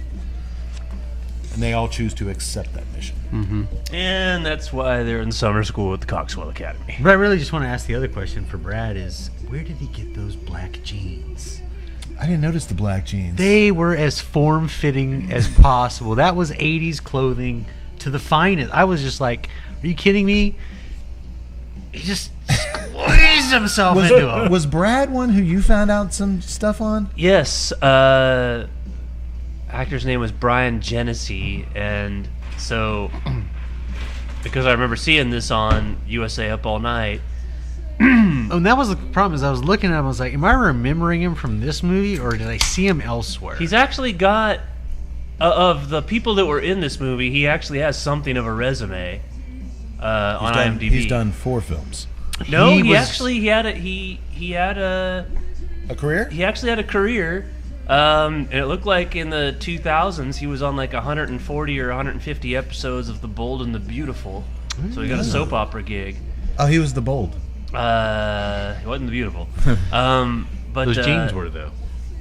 Early 2000s, I was watching on HBO, and there was a 25-minute short, and it wasn't like an after-school special because on HBO, but it was something like it was called like Families in Crisis or Lifetime in Crisis or whatever, and it was called the Aaron Henry Story. And why it's notable is it was something that came out in the early 90s, like 93, 94, and it was a 25-minute short based on a real-life high school football player named Aaron Henry, who took anabolic steroids. Oh my God, I think I remember this. And Aaron Henry was played by a pre-international stardom Ben Affleck. And the guy that plays Brad, 10 years later, was a guy that he meets in the gym that sells him the roids. Oh my goodness, I always thought that this was like a Lifetime show. No, I saw this. It was an ABC After School special. Yeah, it was like a 25-minute short, and Ben Affleck played the Aaron Henry character before Mallrats even. Like, sure. It was like Yeah. 2021. Yeah. And he meets the guy that plays Brad, who's in a gym, and he sells him. Oh my God. Yeah. The other guys never did anything else. Literally, this is their only IMDb credit. No, and surprisingly, that guy did have something on a resume. Okay. Well, Brad meets the ladies at the entrance and he welcomes them to the Coxwell Academy as their official tour guide. First stop, their physical examinations performed by the other 3 doofuses wearing lab coats and giant, you have the real deal, doctor glasses with no lenses in them. Oh, you gotta have lenses. You gotta have lenses, right? And the fact that they had those, like they packed those and took them to the Coxwell Academy, this is premeditated. They had If they had applied some of this ingenuity towards even a modicum of their studies, they probably wouldn't be going to summer school. That's a good point. They might not have had 4 senior years. Yeah, but That's a good point. Did he use the word modicum correctly? Actually, he did. He did, okay. He did. he was a Cade? man of science. These guys have lenses. Checks out. So Wait, they're do they? So they're in the nurses' station. Dr. Steve Hardman instructs the females to strip down to their bra and panties for inspection, which leads one young lady to pull him aside in a very tender scene. You ready for this? Yes. Doctor, I have this little problem. What if I don't wear a bra? He's told them all to strip down to their bra and panties. Well, do you have tits? Little ones. I'm going to make an exception for you. You may take the examination. Thank you, doctor. So she strips naked and gets in line. Well, you'd be surprised, but do you have tits is actually an important physical question. I was going to ask you, doctor, is that something that you encounter a lot? Yeah, I mean, I might use the, more medical term. I might say, well, do you have, vivacious mammary glands? And, see if, what kind of answer comes from that. What happens? Yeah. Okay. Do incoming freshmen usually have to undergo an exam like this? Well, not incoming freshmen, but when you show up for summer school after senior year at the Coxwell Academy, I mean, it's kind of a come as they are attitude. It seems like a place the doctor would really thrive at. Believe it or not, I actually worked there one summer. Did you? Yes. What happened? Moving on. I worked there one summer. And the whole time this riveting dialogue scene is playing out with the young girl, we keep cutting to a nearby door where Marvin Eatman is pressing his chubby little nose. Well, let's get the names right. Marvin Eatmore. What'd I say? Marvin Eatman. Eat more, Eatman. Eat more. Marvin Eatman. Did you get the idea he was jacking off behind that door? The way he just kind of I get the feeling that they're just pretty much every time they cut, they just immediately run to a closet to whack off. Well, he looks like a kid on Christmas morning watching all these bra and panty chicks. It's all so wrong. I mean, these guys in their 20s he's going around one by one and just squeezing their knockers. But you know what? It was 85. It was the 80s. It was the 80s. Not man. a movie that would be made today. Fritz, the 80s, they were different. It was a different time. Yeah. It really was. What are you going to do, you know? Dr. Hardman inspects all their boobs. Oh, what a fun time it was. Sorry. That was a great time. Yeah, it was a good time. No, I was transported back, and it all seemed very normal. Did it? I let myself drift back to those days, and I'm like, yeah, this is exactly right. Well, this also seemed very normal to the girls. Dr. Hugh G. Rection videotapes everything. He's going around just videotaping their crotches and their boobs. That's the one thing. It'd be like, all right, I understand, a doctor doing Why is he videotaping everything? Why is he videotaping? Oh, that you've heard of X-rays. That's a video X-ray machine. Oh, okay. That checks out. Doctor, is there such thing as a video X-ray machine? Of course. I have a career? Plus, I mean, there's another thing, too, that when you are the doctor and someone else is a patient, you can just kind of say that, really it's kind of beyond your understanding. So, It's like, just, what is that device? I don't know. It's Wait a just minute. science you enough. don't admit that. Oh, okay. Wait a Yeah, minute. no. You say that to me all the time. You just say it's technical.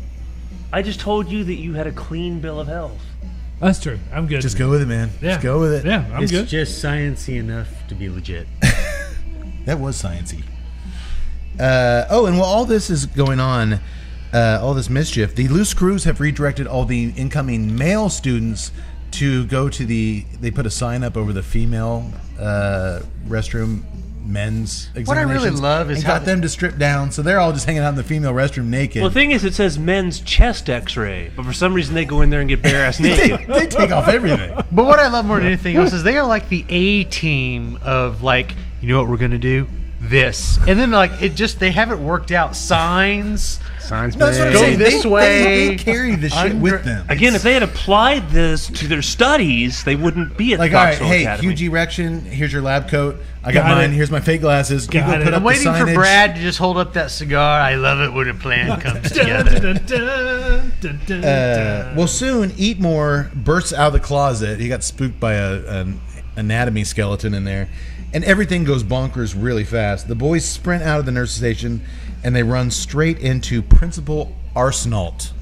Did I say that right? Arsenault? Arsenal? Something like that. Why couldn't they give him a funny name, like a sex name? Principal Arsenault. He orders them into his office, and just as he's about to read them the riot act, a new faculty member arrives, the stunning blonde beauty, Miss Mona Lott. Mona, last name Lott. And is Oh, she is that what a that means? vixen? Oh, I didn't even catch that when I watched it. Is How- there how any odd. way I can be of assistance to you? He asks as she looks confused. She's staring at the faculty mailboxes in the secretary office. Yes, I believe you can. Can you show me my box, please? Why, certainly. It must have your name across the little slot. Of course, the guys are just combination giggling and drooling on the bench, like listening to all this go down. She's very attractive. Of course, Principal, but some of these slots are smaller than others, and I guess that's okay as long as my mail doesn't get bent in half when it's shoved in there. Come on, man. Well, Principal Arsenault finally finds her slot, and he tells her that he'd like to talk to her later about another position he'd like her to try out. At this point, they're just like, I wonder how. One after the other. I just have to ask, how many rewrites did they have? It doesn't sound right. It doesn't flow well. Let's bring in David Mamet and see what we can get out of this. she assures him that any position under him would be just fine. And she asks him to tell any students, while she looks at the loose screws and licks her lips, that she'll be available for private French lessons in the evenings. I'm tutoring. It's funny you say that, Tut. Would you guys watch a movie called Loose Lots? I wouldn't. Is it a Vegas movie? Well- Yeah, it's a Vegas movie. That's what I Not was a thinking. Vegas movie. I'd go to the casino, I guess, but Loose Lots! Loose slots sliding away. No, I'm not watching Loose Lots. Anywho, as soon as she exits the room, the principal loses his charm and tells these little squid brains that he'll overlook this little stunt. But if they try any more hijinks, he'll make them miserable. Hey, Tut, it is unanimous. You know what's even worse and more heartbreaking than horny teachers seducing their high school students? Pluto being downgraded from a planet? Even worse. That's right. Running out of Tobacco Special cigars made by the almighty Drew Estate. How's that for a another segue? classic segue. The Time to start drawing some stuff. The same folks who brought you Liga Privada, Undercrown, Nica Rustica, and more. Your choice of either extra dark Connecticut broadleaf or natural Connecticut shade wrappers. Envelop. 100 episodes. You got it. Did he use that word right? Yes. Which is what I I said. pronounced it right. I've been saying envelope for did, like and Which is 20 what I episodes. said from the beginning. It was envelop. But even I can't say the word Enveloped. envelop. So what I did was I wrote it and I phonetically I said EN-VEL-UP. Envelop. I hate it. Which actually just by me saying that I completely ruined the whole I got it right. Yeah, you really enveloped that. A Sumatra binder and a It enveloped it. Nicaraguan Criollo filler leaves. Before aging, the cigars are slowly infused with Nicaraguan estate-grown coffee. The smoke is medium to full body, depending on the wrapper. Its rich tobacco flavors commingling with the unmistakable aroma of coffee and some sweetness. I'm a fan, and you will be too. Seek them out. I'm just saying, when I wake up about 2 p.m. tomorrow, that tobacco and coffee is going to be very nice. It's a great cigar to go with coffee or just. It's a great morning smoke. I love the Connecticut shade. So go Or find you. mid-afternoon, whenever you come to. Go find you some tobacco specials. Speaking of cigars, boys, where are we at here? I'm exactly at. I'm starting to approach the 1/3. I'm exactly where I was at the first third. You're not getting that boost in strength you're looking for, huh? Just Not leather and spice. Pretty much. That's it. Doctor? Same thing, but I appreciate the consistency. Yeah. Hasn't really changed in tone, and I kind of thought it might heat up a little bit, but it's really still kind of the same. Okay. Same kind of little bit of very faint spice, but the same kind of vanilla bean, and just great aroma, great construction, just very consistent throughout. Fritz? Well, I'm not a fan of when they get stronger for me. So I like the fact that it's at this point, it's stayed the same. I will say this, Doctor. You had mentioned Pretty much vanilla the same. earlier. I am getting a little bit of vanilla note through the nose on the I retro picked hail. up just a tiny bit throughout. I'm still getting leather and earth on the draw, but I am getting a little bit of vanilla on that on the retro hail along with the pepper. Yeah, boy. Pepper has been consistent, at least on the retro hail, so that's nice. I'm enjoying that. I'm not really getting. I can't say anything about that, but I mean, I don't know. It feels like it's inched up a little bit in strength. This would have been a really good cigar to do. We did it one other time on the show, but a lot of cigar podcasts do it, where I give you the cigar without a band on it, so you don't know what brand it is. I don't tell you anything about it. You just smoke it and talk about it, and you have no clue who made it, what it's composed of. Because I built this thing up with all these fucking 30-year-old almost tobaccos, aged in sherry cask, aged in this. So, is there an element that when you're kind of evaluating it, it's like, man, they put a lot of work into this fucking cigar, and it just tastes like a normal cigar to me.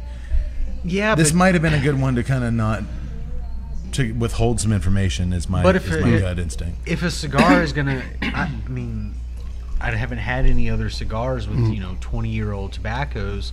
Yeah. When it comes to Scotch, the more you age it, the mellow it does. Which the is strength goes down, and you just get this. Correct. Which is Right. a big. That's a very good point. A misconception with Scotch Because is some- that the more you get to an apex of aging It peaks. Scotch, and then it peaks. And cigars definitely are the same way. Depending on where the cigar is made, a lot of cigars, Cuban cigars, age wonderfully, whereas typically Nicaraguan cigars have a definite peak. After like the 7-8 year mark, you're going to notice their trademark characteristics start to. That's start to interesting go that down. we mentioned both of those, because I am not a wine connoisseur, Right. but Really? Because I've been looking at you as the wine I've connoisseur. got over the last probably decade, I've gotten more into wine, and it's the same thing where, I don't know. I mean, you really, really have to be someone that was really into it and studied different varietals and everything like that. Are you really going to notice the difference between, if you're buying a good bottle of Bordeaux, are you really going to notice the difference between something that costs $1,000 because it was from a 1982 as opposed to something that's 7 or 8 years old? Right. Probably not. I think that if you study it that much, you can. I mean, if you're Most a people don't, sommelier, though. yeah. But I guarantee you, like Valerie Bradshaw, Val Bradshaw, yeah. I guarantee you, she would be able to pick that out. Yeah, she knows her stuff. Val Bradshaw, friend Daniel Marshall's, who's very established in her own right, but we met her in Vegas, and she knows her whiskey, and she knows her whiskey. I love her. I love Val. Okay, well, you know what? Let's now, unless something changes in the final third of the cigar, let me know. Just jump in. But let's talk price point while we're talking about the cigar. This is where I think I'm going to be disappointed. Keep in mind, typically Cohiba. I mean, it's a traditional Cuban brand. Yeah. But they've been making General Cigar, bought like Partagas, Cohiba, all those Cuban brands. They make the versions we can actually buy Right, here they in the made States. the American version. The American versions, Punch. So keep in mind one thing. Usually they're fairly, affordable. Cohibas are always a little on the higher end, not like You pay a Padron little bit. You pay a little or- bit for the name brand. you kind of a little bit, but it's not crazy. I mean, you get a typical Cohiba Robusto for under $10. But the main thing here when I was thinking of price point was just the aged tobacco that went into it and the limited number of, like I said, they made 1,800 of these things. We got 5 of them. I'm going to start with you, Yak Boy. For the price, I'm going to be disappointed here because, like I said, I mean, for that, with the amount of the tobaccos, the Aging costs, because as we learned, like with conversations with people, it costs money to store tobacco. Yeah. You have to pay for the warehouse. You have to pay for the people to actually tend to it, and If you're 25 years, if you're taking up space, I mean, that's nuts. I mean, This make no shit's mistake. taking up I mean, space. and don't get me wrong. I mean, for the amount of cigars they produced with the tobacco that they stored, Give me a number.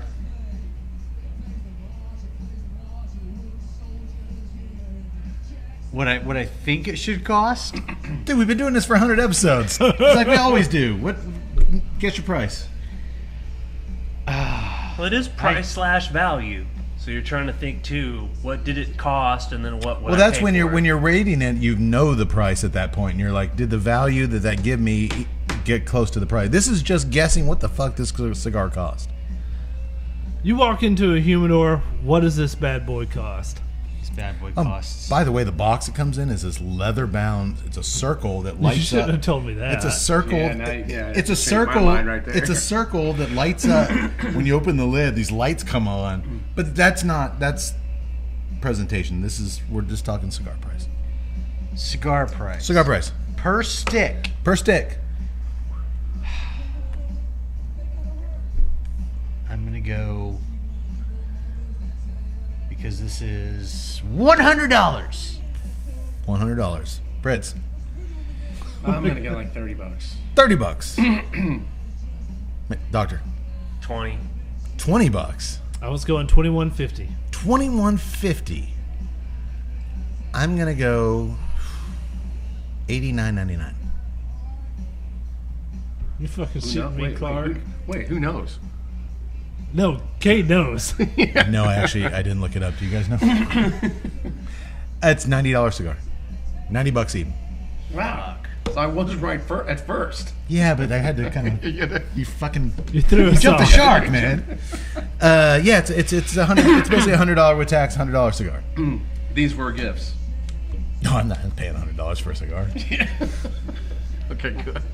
If we do, it better have 24 okay. gold leaf. Well, if we do, it would either be a Daniel Marshall Gold cigar or it'd Or be a a Steve unicorn. Saka unicorn.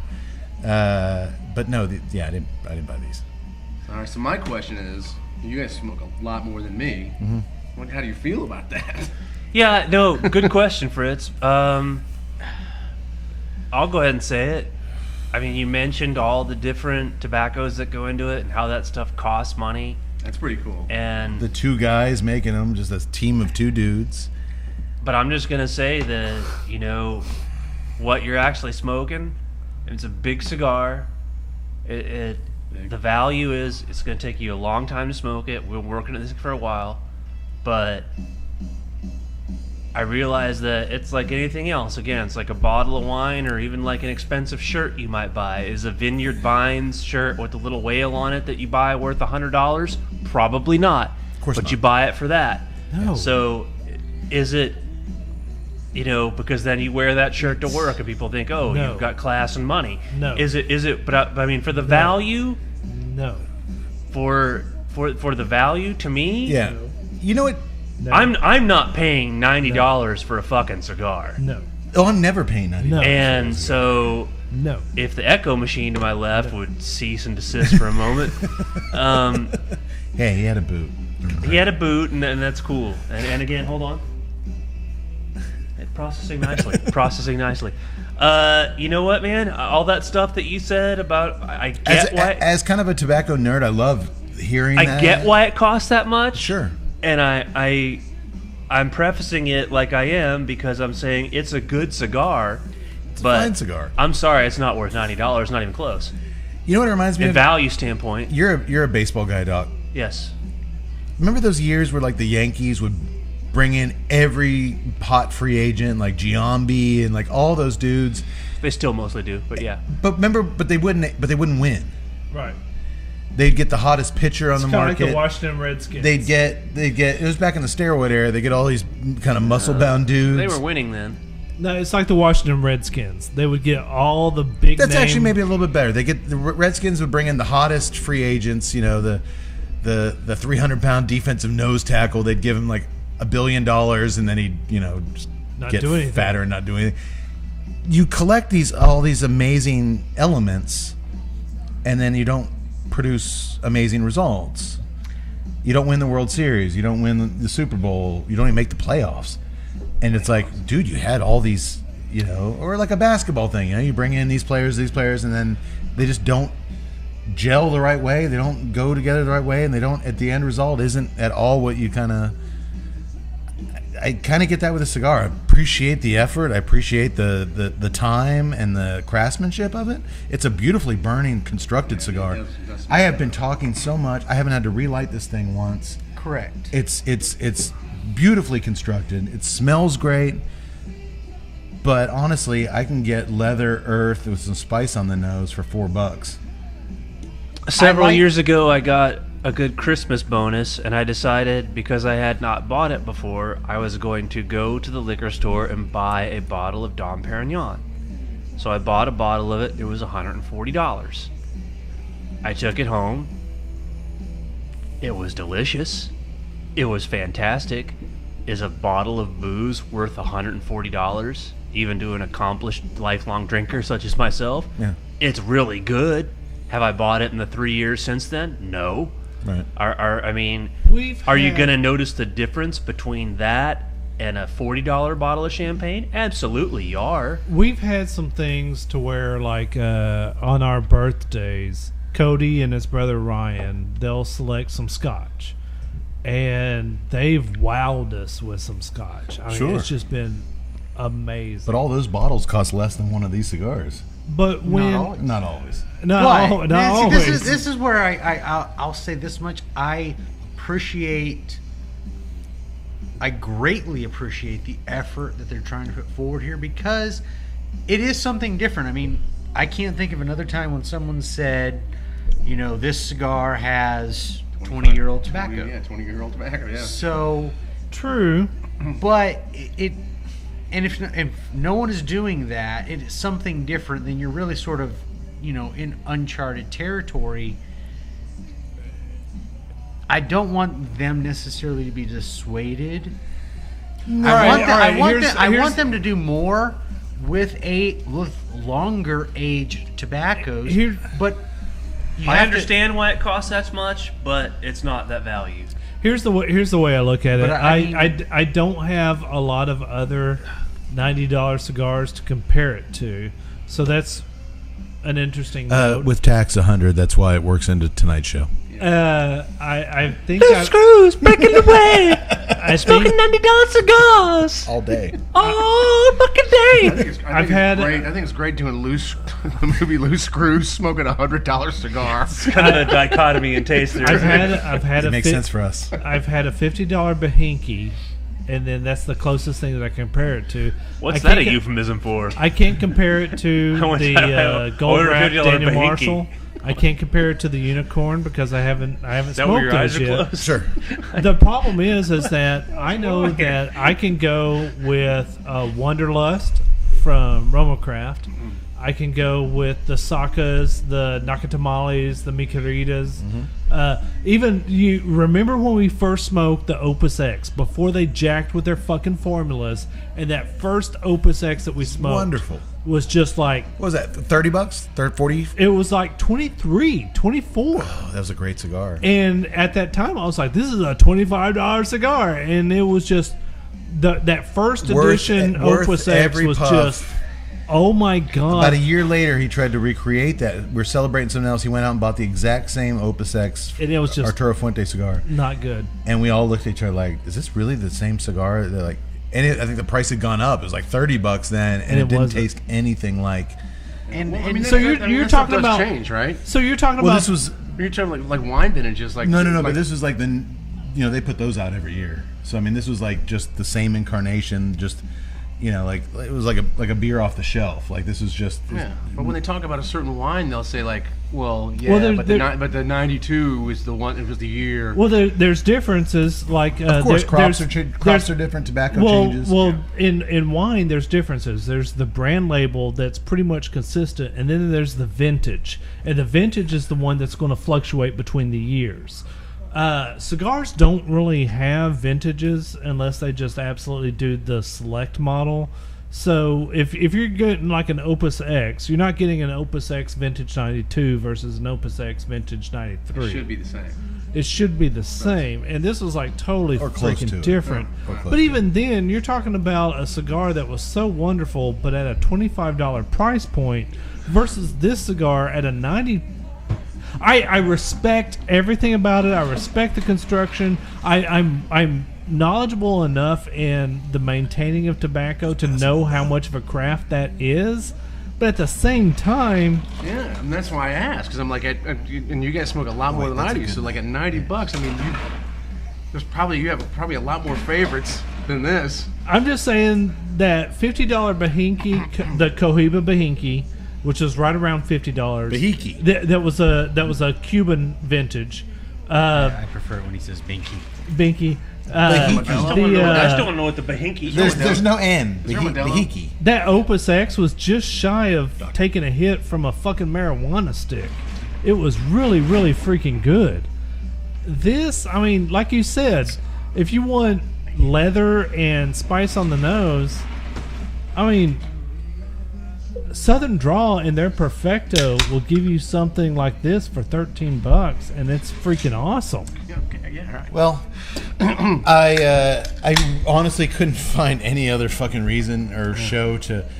Obviously, the choice would be to do a James Bond movie, the Spectre cigar, but I really don't want to take notes on a 3-hour fucking James Bond movie. It took me 7 hours to get through Loose Screws. I'm not watching fucking James Bond. And by the way, we're only through the opening scene. And I still have yet to watch a James Bond movie where I understood what the hell was going on. Like, I don't know what the bad guys are up to. They're fun. I love them, but I think it was Spectre where that hot chick shaved him, and I'm like, I want a straight razor now. That's about it. Wasn't Donald Pleasance the head of Spectre? Yes. Yeah, he was the original. Okay.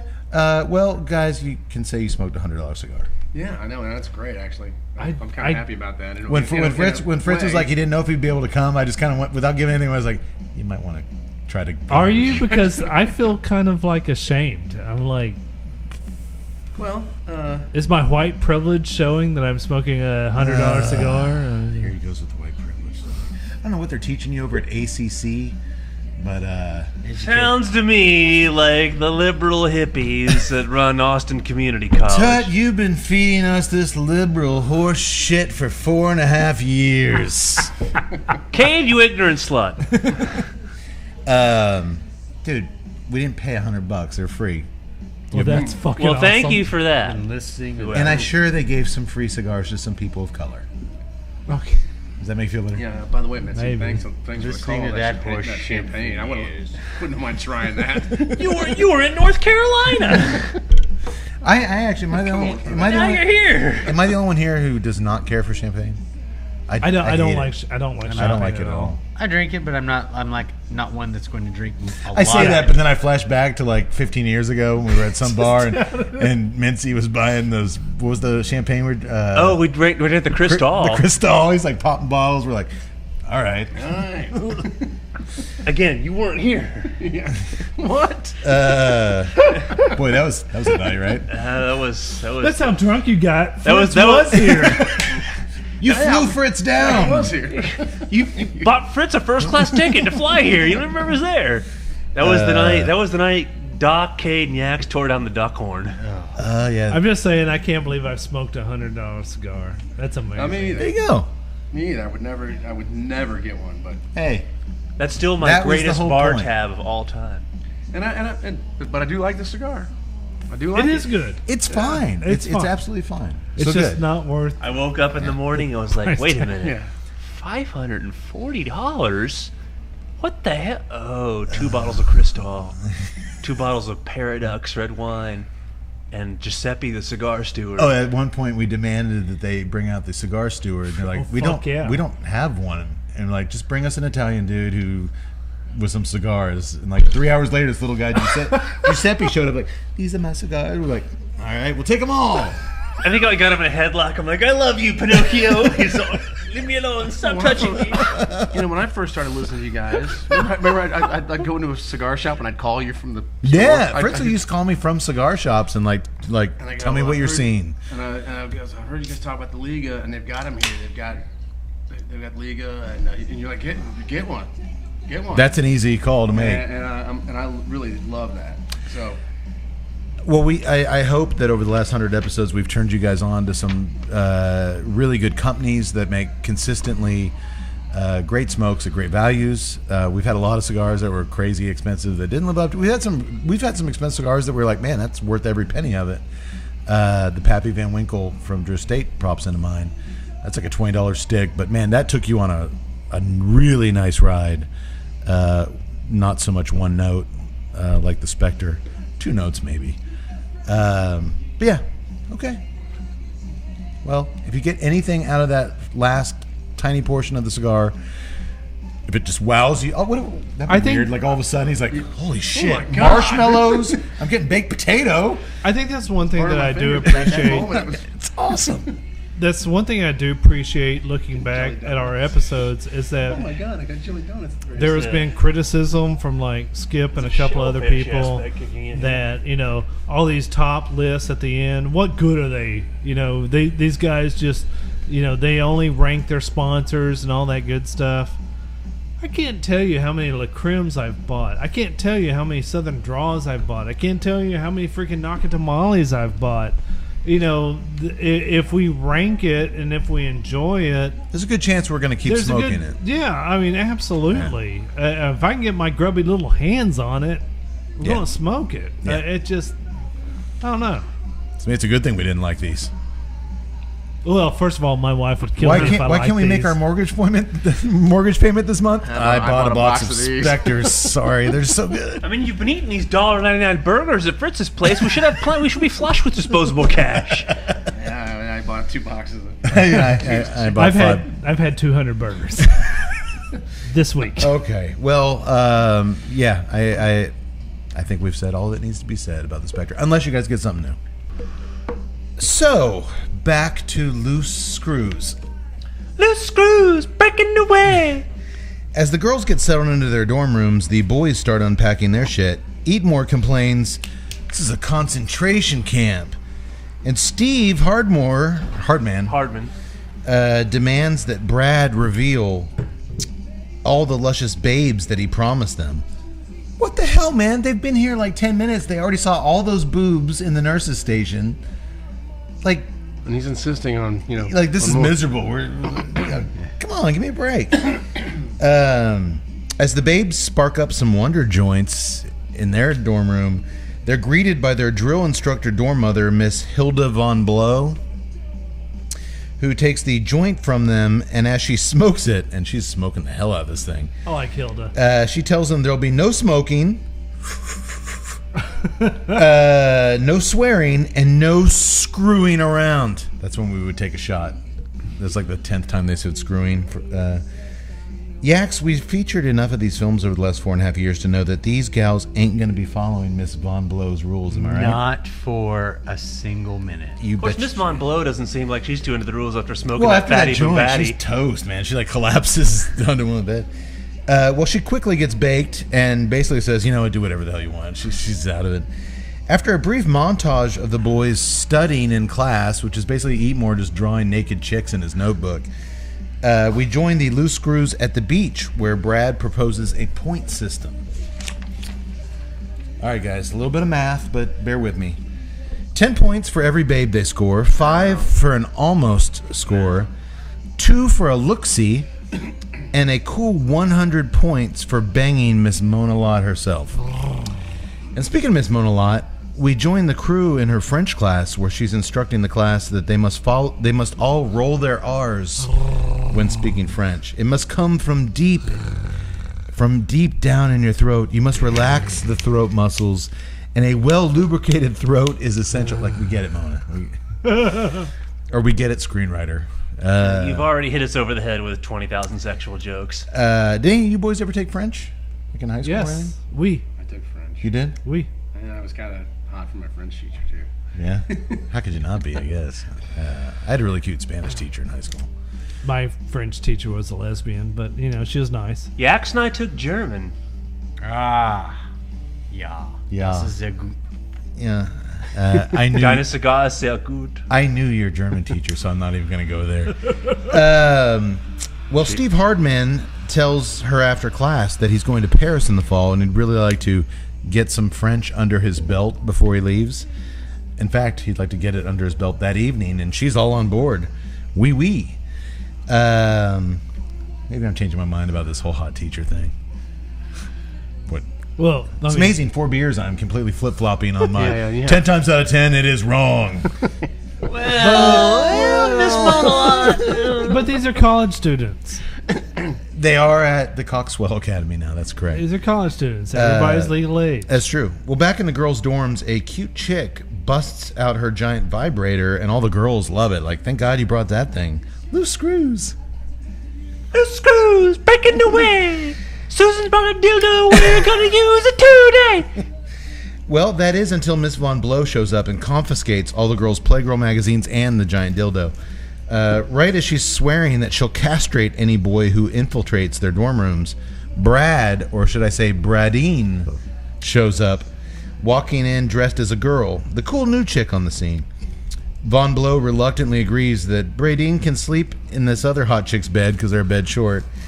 But no screwing around. Shut.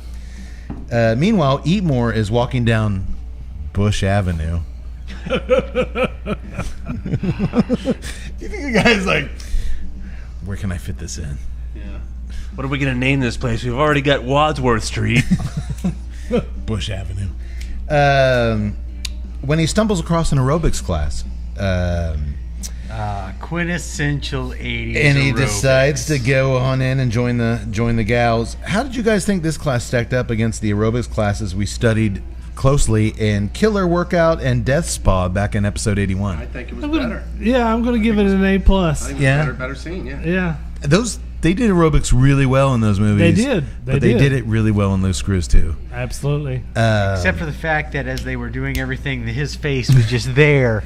Well, here's the thing. There was granted, there were some impressive pelvic thrusts, for sure. But Eatmore's basically just crawling across the floor, just smelling their crotches, and they just keep doing their exercises as he like sniffs their. It was the 80s. I signed up for a yoga class, and there's nothing like that. I tried to sniff crotches, and they told me not to come back. Rightfully so. It was deserved. Usually I take your side, Doc. That sounded a little bit out of line. Well, I said it was for medicinal purposes. They didn't buy that. No. No. And honestly, neither did I when I said it. Well, while Edmore is doing his sad best, sniffing the sweaty crotches, Hugh G. Erection is walking the boardwalk with a giant wad of toilet paper in his crotch. He's decided he needs to boost up his image a little bit. I like that. All men are not created equal. Hot seat. Any of you guys ever stuffed anything in your britches? It was the Travis Tritt tour. It was 94. Don't you dare judge me. You guys don't get it. Tritt was hung like a horse. I had to put 2 rolls of Charmin in there. Come on. I did what I had to do. I did what I had to do. Did you ever really? No judgment. No. Okay. Doctor? But I might have angled my keys strategically. I never really saw the point. It's just something you see a lot in these movies, and I've never actually known anybody who ever did that. Like, I never even had the thing. Like, if I put a roll of quarters in my if I get her that far enough, he totally done it. Look at him. I'm just saying, I've swung my keys over to the middle of my stuff. If I get her that far enough, I mean, yeah, she's looking at your crotch. Well, you're on stage. Pretty easy anyway. You're on stage. There's a lot of chapstick in your pocket, or you're on stage. There's a lot of smoke. There's a lot of blue light. Fritz knows he was there. Fritz didn't lower himself to be on the Travis Tritt tour. No, Fritz hates Travis Tritt. Don't ever. Is that a $90 cigar in your pocket, Doctor, or are you just happy to see me? Both. Okay, well, back at the girls' dorm, Bradine is watching all the chicks do leg bends and crunches in their panties and negligees, because that's apparently what chicks did before bed in 1985. And it's clear now why I picked this movie for our 100th episode, is it not? Yeah. It's delivering. Okay, good. Hilda Von Blow insists that Bradine takes a bath. You must get clean. So she goes into the bathroom, or he goes into the bathroom, and just watches a couple of other chicks scrub their bodies thoroughly. Then another hot chick, who's not wearing her contact lenses, comes in. She's hot. I can relate to that, though. I take out my contacts, I'm blind as a bat. She's very hot. She joins him in the tub that he's in so they can scrub each other's private parts. I guess that's something girls did in 1985. Seems legit. I wasn't going to say this, but there was one evening you weren't wearing your contact lenses.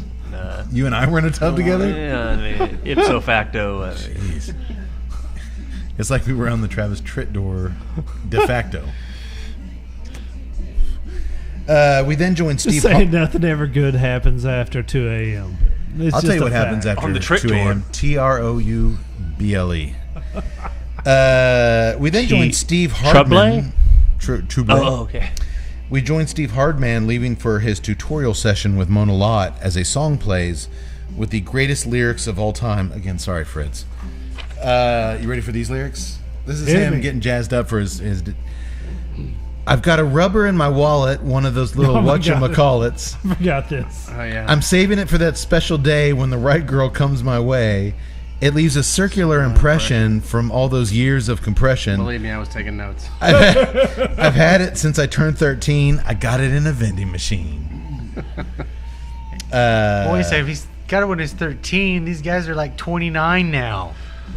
They've had like 5 senior years.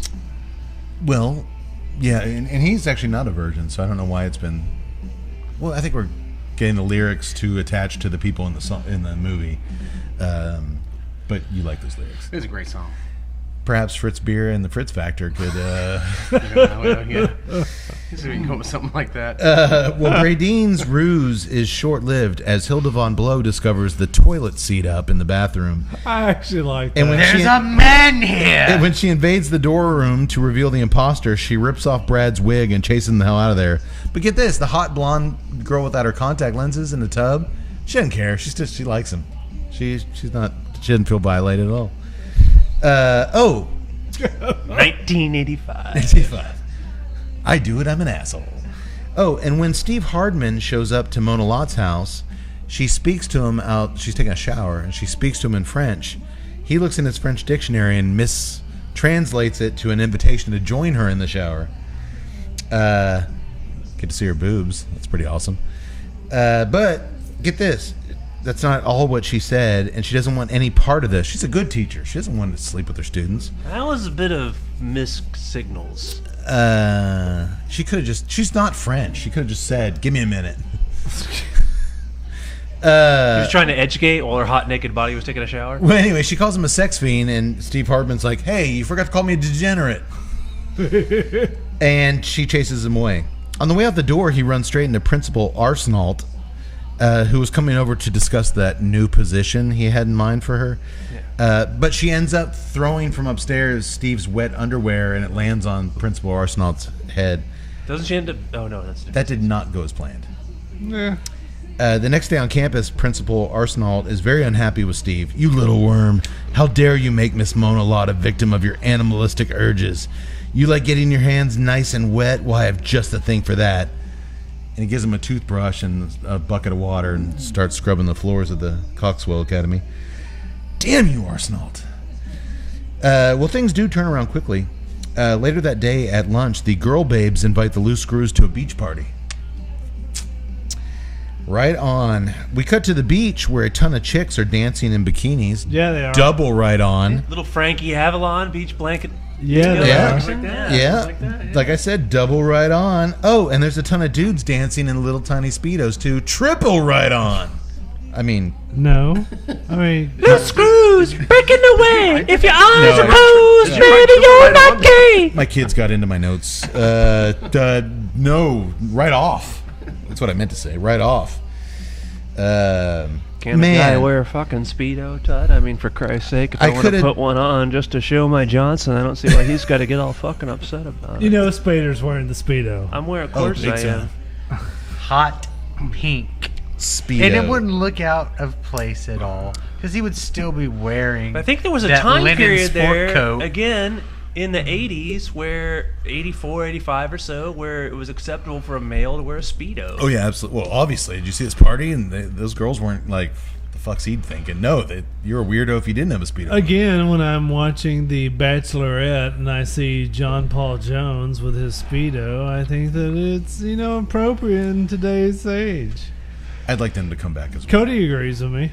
What little of my soul remains just slowly shrinks. as Well, I I hear could have these done words. without so many Speedo close-ups, but regardless, it's a fucking party and everybody's having fun. Even Eatmore's grinding up on some chicks, man. They're Oh, having a yeah. fucking blast. There's so much synchronized. We've had a lot of beach movies on our show over the last 100 episodes. I've never seen a beach party with this much synchronized dancing. Yeah. The song playing is called "Let's Do the Screw." I actually or just think this Yeah, do the Bishop... screw or something Do like the that. Screw. I actually just think this Bishop song kicking in does it. The- Breaking rocks in the hot sun. Sorry, Fritz. I had to bastardize it. I just think that had to come in. Dude, the song "Let's Do the Screw," and dude, they're all like clapping in unison, and like it's a pretty impressive little song and dance number. The Forbidden Dance. The Forbidden Dance. Episode 75, Beach Bays from Beyond, which is our second highest Yeah, watched. they had like a huge little thing. We're talking about 100 episodes. That is our second highest watched episode on YouTube. You know how many people have watched our Beach Bays from Beyond episode? I don't know. 15,000 people. 15,000 people. Do you know what our highest watched episode on YouTube is? What is 47 meters? That fucking shark movie, 47 years down. You know how many people have watched that on YouTube? Oh, you're shitting me, really? Almost 50,000 views. Man. Yeah, spent like 15 years making feature films. Maybe a couple hundred people watched it. Now we had a discussion We do a about fucking that shark movie about a couple chicks in bikinis getting attacked by a shark. Okay, but they're both hot. 50,000 people, yeah. But Oh, that, oh, yeah, that, they are, that they are. movie, we had a discussion about it because you said you were disappointed, and I wrote a review of it for Beyond the Pod. Oh no, I and- liked it. But that movie is one that really translated bigger on the big screen.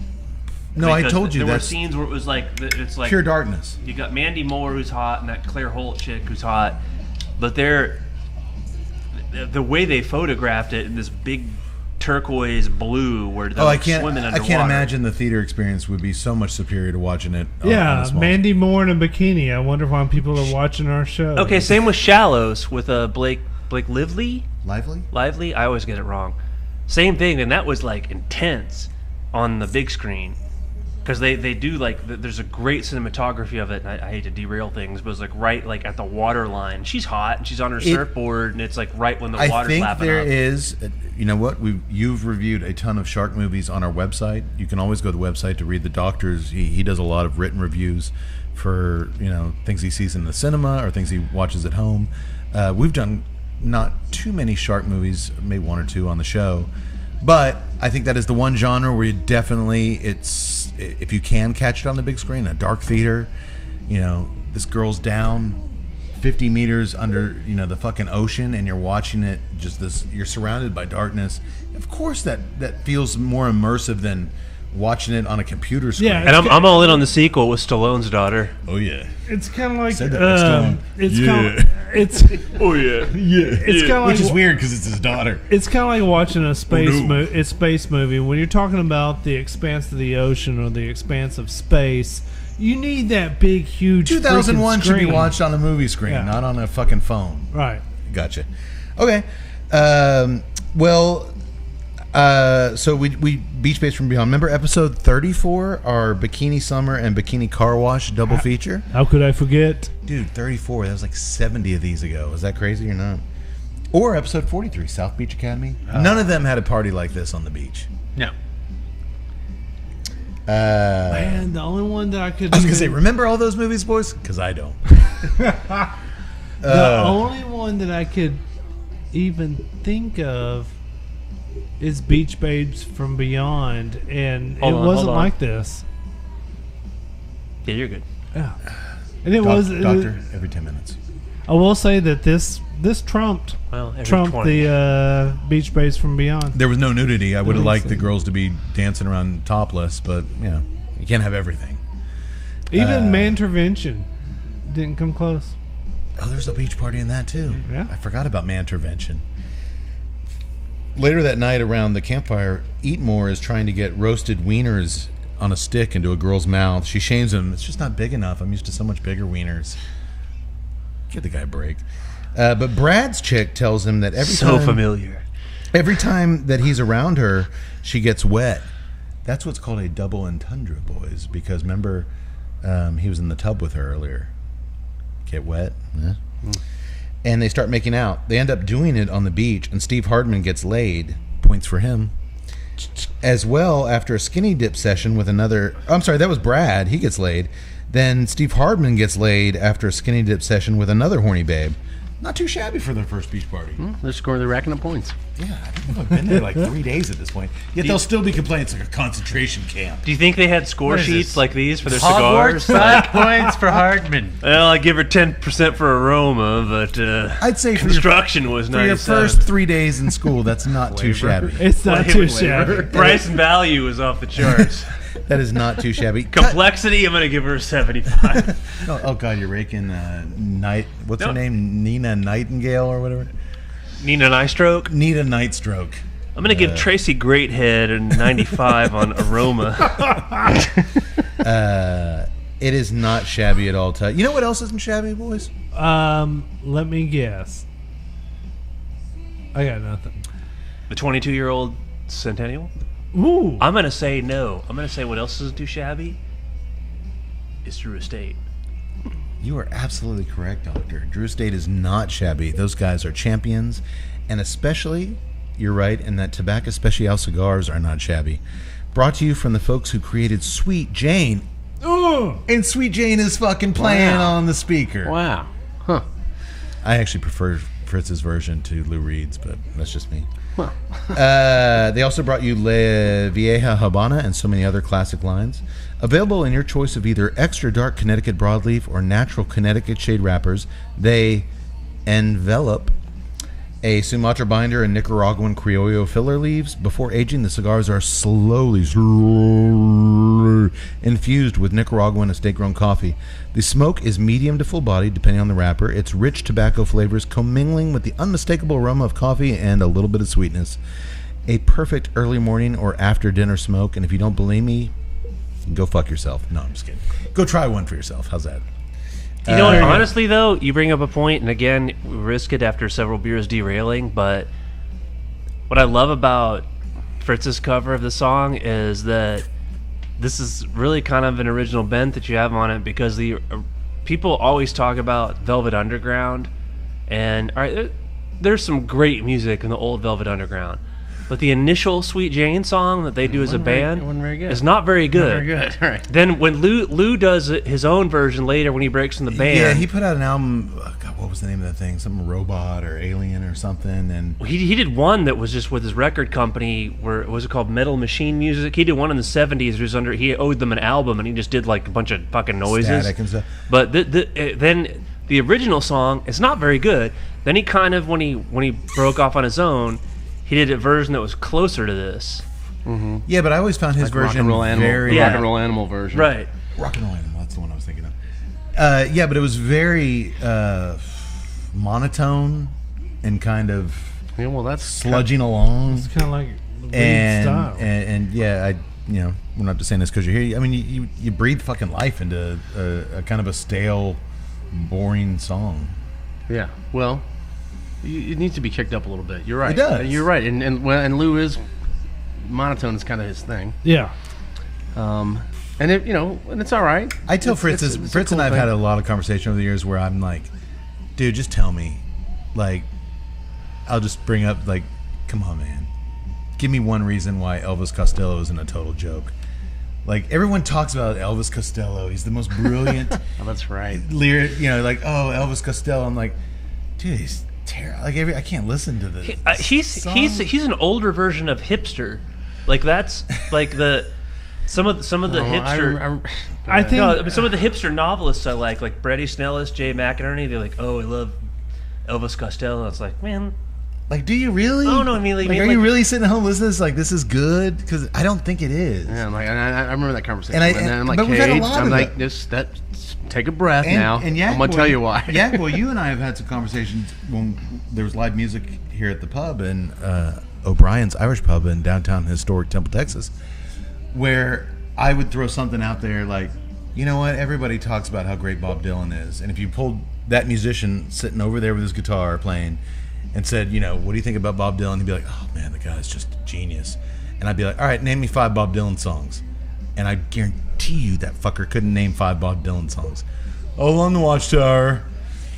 I just think these certain people have elevated, for some reason, whether it's Rolling Stone magazine liked them and continued to like give them great reviews and interviews or whatever.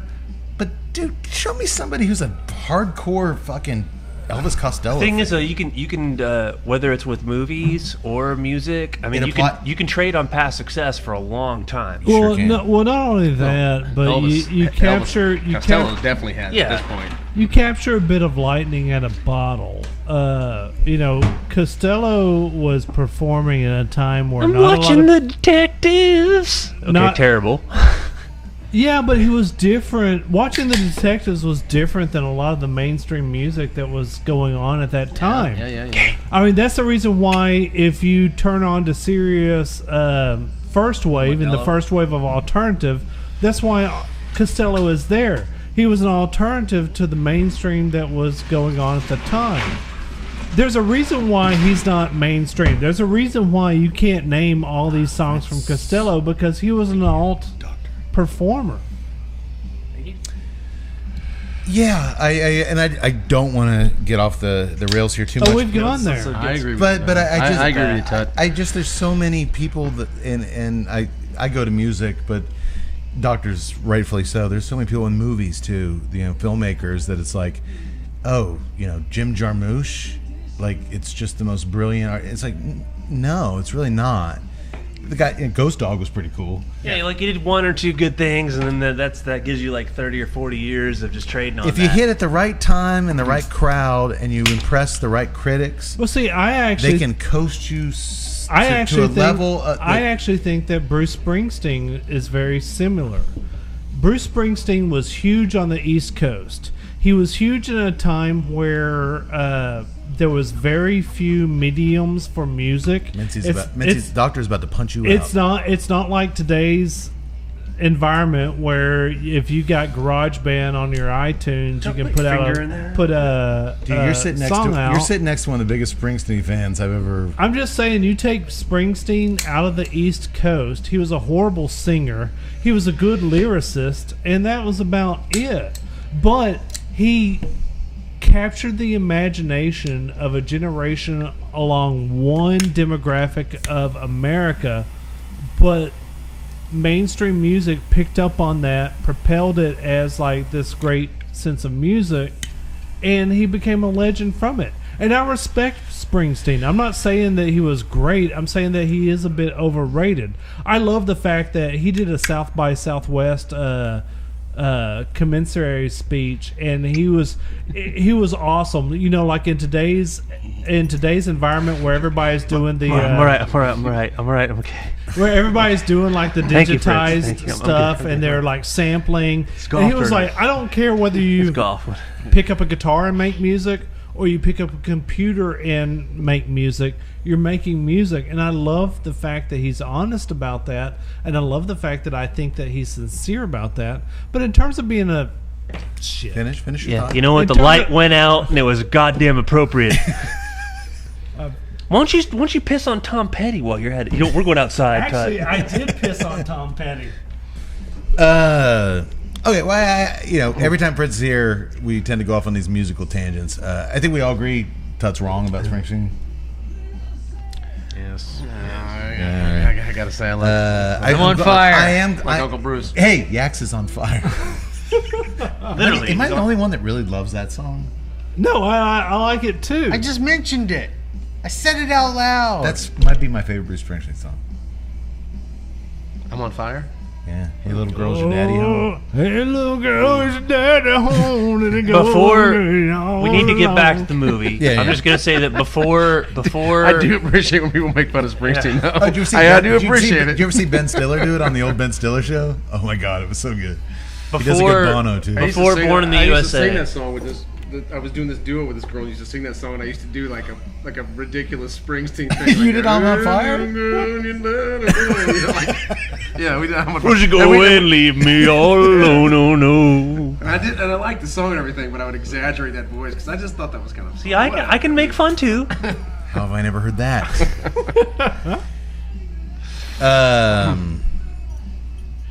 That's Springsteen. I think telling that's you. telling us Tut's wrong. It's time to move on.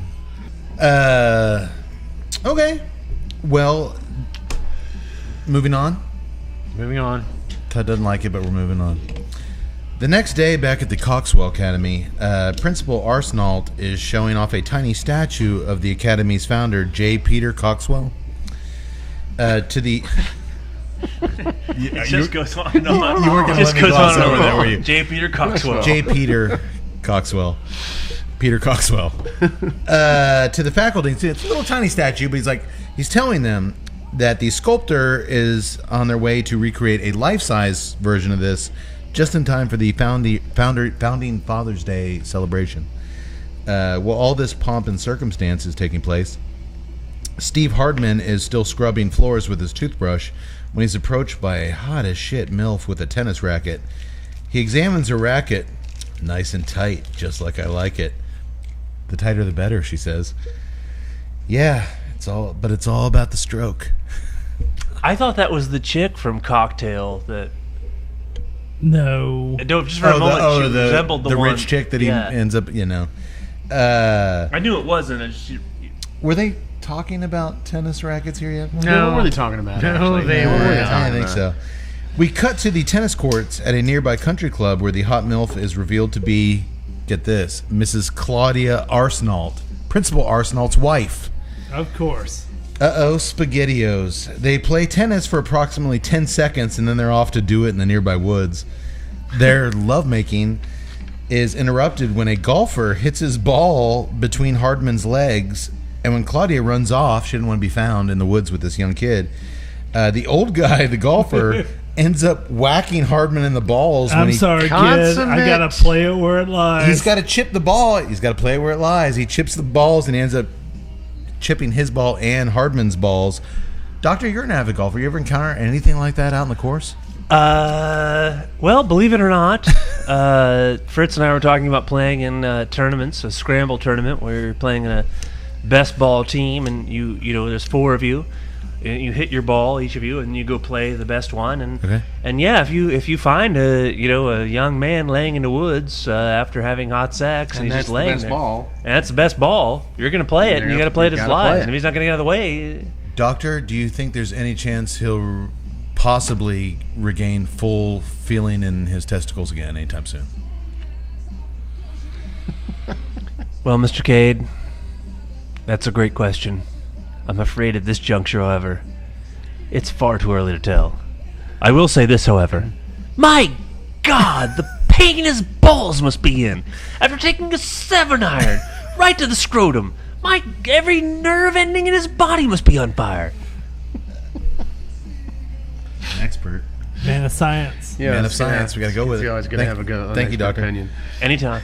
Back on campus, the nerdy Hugh G. Rection and Marvin Eatmore are trying out Hugh's bathing suit disappearing serum on a swimming pool full of hot chicks. All while Hugh G. Rection continues to film everything on his JVC VHS camcorder, Tut style. We lost our lights again. Before, you guys totally missed that little joke I made about how the nerd's always on his JVC camcorder, Tut style. There's a little slam on Tut. You guys just glossed over because the light went out. But before Eatmore and Hugh can get any action with their zinc-coated Speedos, they coated their swimsuits in zinc because their serum, it makes the girls' bathing suits disappear, but if they have those zinc suits on, they're fine. Principal Arsenault shows up, and when he sees the pool full of naked volleyball-playing babes, he jumps right the fuck in. With the robe on. Okay. Across town, Brad bribes an Asian masseuse to take his place, and he starts massaging Mona Lot instead. When she calls out, "I'm ready, hung low," it's our boy Brad that begins rubbing her down.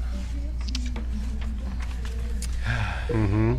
It was at this point that I made the connection to the original Screwballs, where in that film they were all trying to unpurify Purity Bush, the school virgin. Bush. The grand contest here was totally Miss Mona Lot. They don't really state it, but now I'm like, oh, okay, that's kind of the theme of the Screwballs movies. There's always that one unattainable chick. Only where we didn't get to see Purity Bush's goodie bags until the last few frames of Screwballs when she got up on stage. We already saw Mona Lot naked in the shower, so from a filmmaking standpoint, you kind of cooked the goose and served it to us in the second act. We saw her naked in the shower. Like, I'm cool with that. But I like how you tied it together. It's kind of like Don Corleone's history between Godfather 1 and Godfather 2. It's exactly like that. Screwballs, there's a parallel there. It's exactly like that. But yeah, it was just weird. It's like we had to see her that director is like, thank you, boys. You know what? That's what I was going for. You guys get it. Fucking get it. These guys get it. It only took 40 years, but you got it. Now I know I went to film school under the name Francis Ford Copperfield. Now I know why I went to Stephen F. Austin Film School. Well, none of that matters, however, because we're talking about loose screws. Loose screws breaking away. If your eyes are closed, maybe you're not gay. Oops, was that? That's perfect. That was something that had to do with Speedo. I'm gonna go back to drawing pictures of dicks. And speaking of how nothing matters here, maybe we should just gloss over the stereotypical Chinese impression that Brad does here. This was offensive. Sorry. As he massages Mona Lot's body, he's got a fake Chinese wig on and a Fu Manchu mustache. As he rubs her neck extremely vigorously, she suddenly realizes it's not hung low. And when she confronts him, he says he's actually well hung low. And Brad immediately races out of the massage parlor, right? TCC There's style. so many other ways he could have gone with Long Wang. Again, in 1985, you could make Asian racist jokes. You're not hung low. No, enormous genitals. Let's all give him a real big hand. Let's give him a big hand. Yeah, it was a pretty offensive. You said you were personally offended? Well, not when I take it to the context of not when 80s. I've drank a boot. I don't really care anymore. Well, you see, my dear friend Cade, once you drink a boot, offensiveness just kind of... My liberal sensibilities have taken a hayride for the Tut's Asian privilege is this is totally off the rails. Later that night, bear with me, Eatmore and Hugh G. Rection put a ladder up to Mona Lott's bedroom. What the fuck am I doing? You try to redirect. Sorry, I'm you're trying to like, be serious. Like, No, I'm you- the taskmaster here. Like, you know what, guys, calm down. calm down a second. So here, Marvin Eatmore and Hugh G. Rection. All right, listen, Erection. Marvin Eatmore and Hugh G. Rection have put a ladder up to Mona Lott's bedroom. Can we get serious for a moment? Can we just do this? Bunch of idiots. God. Bunch of romper room numbnuts. That was an Elvis Costello song, wasn't it? Watching Marvin eat more. Probably was. And we got it on Fritz's Authority. He did stuff toilet paper into that little stupid hat he wears. We don't know why, but he did it. Eatmore is attacked by a dog as he stands at the bottom of the ladder. A tiny dog, which he should have just shrugged off. But he drops the ladder, and as Hugh hangs from the windowsill, she looks out the window, and he's like, "It's okay, I'm just here to see your tits." No, I actually love this scene. It's like, would you believe I'm here to do a documentary on this? Would you believe I'm doing a film? All right, I'm just here to look at your tits. Which she slams the window down on his fingertips. He flies down. This mission, it's one big failure, isn't it, Yax? Oh, it is. All around. Hilariously. Hilarious. But the camera drops down. Correct. They lose their camera. Unfortunately, Principal Arsenal... As a camera nerd, I sympathize with this. well, especially back it's then, a horrible that thing. JVC VHS camera was probably $800, man. Those things don't grow on trees. Unfortunately, Principal Arsenal was on his way over to bang Mona Lott, and when he finds Hugh buried down in the bushes... Hey, for once, not a euphemism. He was actually in the bushes. He orders him to clean all the Academy's windows for his wacky hijinks. This guy loves punishing people by Cleanliness. I fired all Cleanliness. of the cleaning staff to pad my own pockets. Now I use the kids to do the dirty work. Yeah. Which makes sense why Miss Hilda von Blow is so obsessed with cleanliness. She wants to keep her job. Also, unfortunately, just as Steve Hardman has begun sucking on Claudia Arsenault's feet in her bedroom, she invited him over the house, and he's going to town. Her principal husband comes She's home, pretty nice. I'm not gonna lie. and Hardman almost gets busted. As he hides under the covers, Claudia blows off her horny husband when he tries to be frisky. We already did it once this semester. And he's like, all right. He's got Mona Lott on his mind. He doesn't care about banging his wife. He's That's horrible because his wife was hot. Yeah, his wife was hot, right? yeah. Yeah. I think we're all in agreement. Yeah. Yeah. Claudia Arsenault was A-okay, but she was crazy. She was crazy, but still, she was hot. When the husband showed up and Steve Hardman was looking for a place to hide, he opened up a closet and there was all these ball gags and leather whips and stuff. He's like, I'm a loose screw. I'm not a broken screw. Like, I don't want anything to do with this. Way to have standards, Steve. Yeah, way to go, Steve Hardman. Once she blows Don't him you off. judge me. Doctor Don't you- gives you an ill bill of health. Don't you judge me. Well, once the principal leaves, she tries to jump Steve's bones again, and he's like, I'm freaked out. He wants to graduate. They all want to, down deep, graduate. And I think it got a little too real. I'm calling bullshit on It got this. a little too real Calling when the bullshit on principal this. walked in there like, dude, I'm like 28 years old. I'm calling bullshit. I've been in high school for 10 years. 10 years now. I've been in college for Just 4 went out. days. It's like purgatory. Like, just kill me. Or I'm like, on the same softball team as my friend's kids. I'm just saying that you're a college student. You open up a Oh, closet. you're banging Claudia You open up a Arsenault. closet door and there's a ball gag and a whip. You're going 50 Shades of Tut. You are absolutely going on this. Can we Can we do just that next move on? time? God, yeah, just 50 go. Let's just Shades go. of Tut. Let's wrap this up. 50 Shades of Tut. Writing that down for future I posterity. want to see Tut's Pleasure Room. Oh yeah, you do. It's like whips, Wait, a you do? Dungeons and Dragons game set up on a little table. I'm just picturing Tut as Everett McGill in Last House on the Left, wandering around his house with a shotgun and a gimp outfit. A gimp outfit on. Roll for perception. Well, she's like, "Hey, I've been waiting for this. Let's do it, youngster." And he's like, "This is too much. I can't." And she's like, oh, yes, you can. And she reaches out for him, and he backs up. He flies out of a 2-story window. Crit fail, yaks. Whips and chains, not his thing. I think it was more the principle he got spooked. Lots of crazy stuff. I am about to pull out our final beer of the night. Oh. Whoa! Hey. Oh, wait, sorry, I forgot we were talking about the screws. Let me whip out tonight's... I'm about to whip out. Shit. I'm going to whip out tonight's final beer. Yak Boy, go ahead and take this opportunity to tell us a little bit about it. It's a special beer. It is a special in a beer. lot of ways. Out of 99 episodes, Go ahead.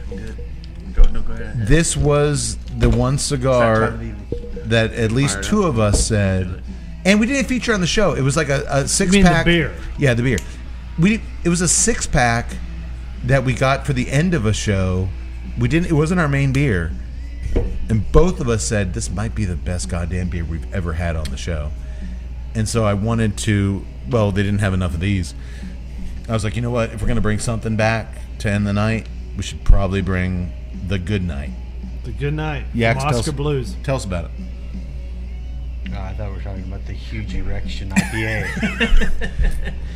This is the Marvin Eat More IPA. The Steve Hardman Scotch Red Ale.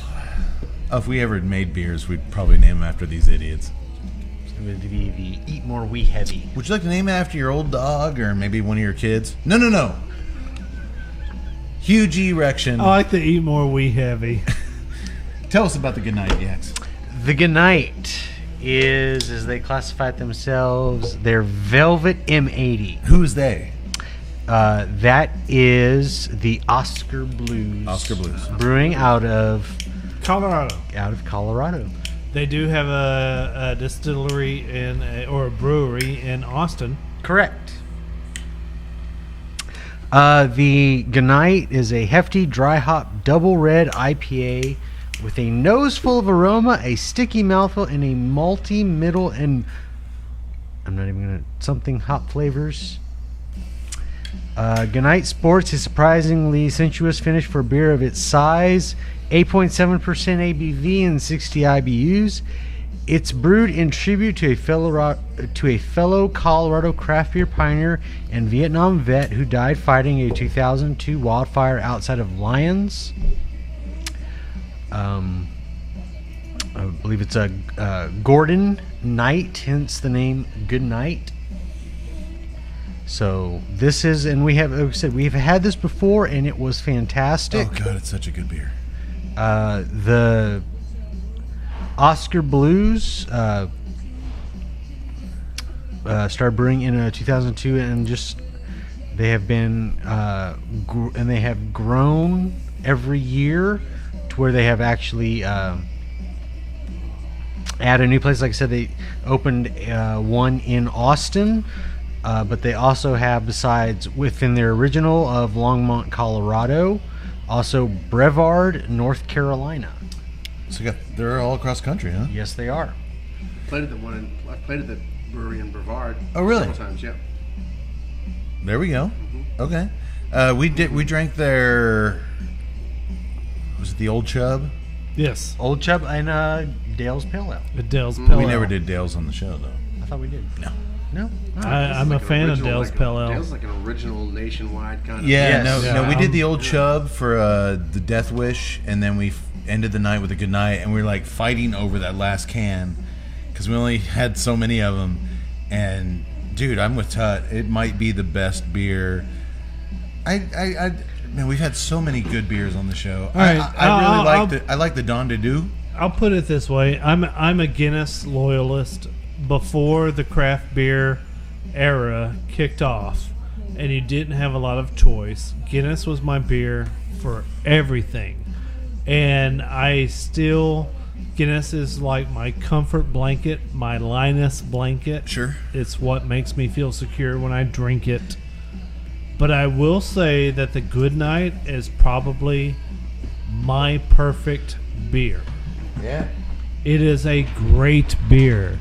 It's got flavor, it's got complexity, but it's got it's not heavy enough to where it shies you off from the ABV, but it's got an ABV that will kick you in the ass. It is just a great, flavorful beer. Fritz, how could you not try one after that? Back in the dorm room, Like an hour and a half. Huge Erection asks his computer what is the most I said it like 20 times tonight? 50? 100? It still gets a laugh. God damn it. He asks his computer what is the most optimal method of gaining access to new chicks, and it tells him that the ceiling has structural faults, and that's the gateway. Do you like that computer voice? The ceiling has structural vaults. It sounded a lot like you, actually. The ceiling has structural vaults, and that is your key. that is your key to getting laid. Marvin Eatmore. So Eatmore crawls up in the ceiling panels of the female locker room. We know where this is going. Oh, we do, don't we? And he's exposed to a plethora up there of tits and ass. Like he's in heaven.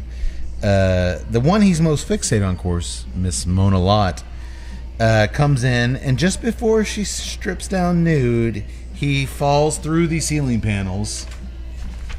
Too many potato chips. One too many potato chips. And ruins that golden moment.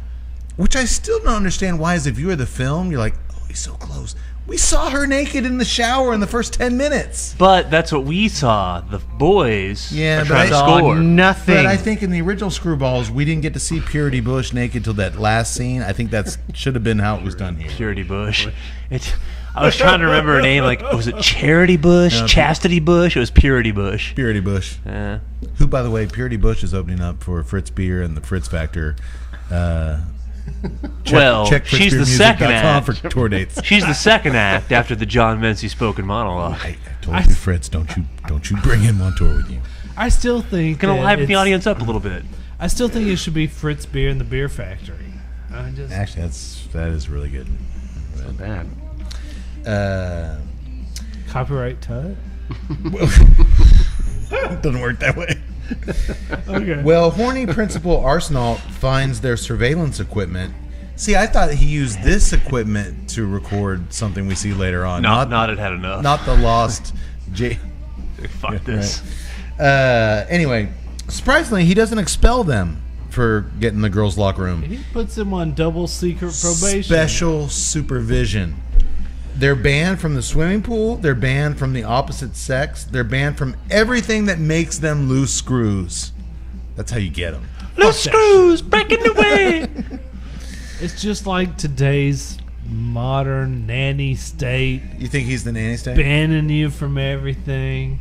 No red meat. No Actually, sex out of I marriage. actually think as an educator responsible for the entire Coxwell Academy, he's kind of doing the right thing. I mean, these guys No, are we should have kicked them out. these guys are all over the place. This is the Like, Coxwell Academy. Well, I'm more surprised that he didn't really basically on the first day be like, you know what, you're expelled. I solved all my problems. So, Mr. Arsenal, how's your career been going? Well, I you see that- achieved my that house he undergraduate lived in? He had a degree Well, I at think Lake if he had, Titicaca you know- University.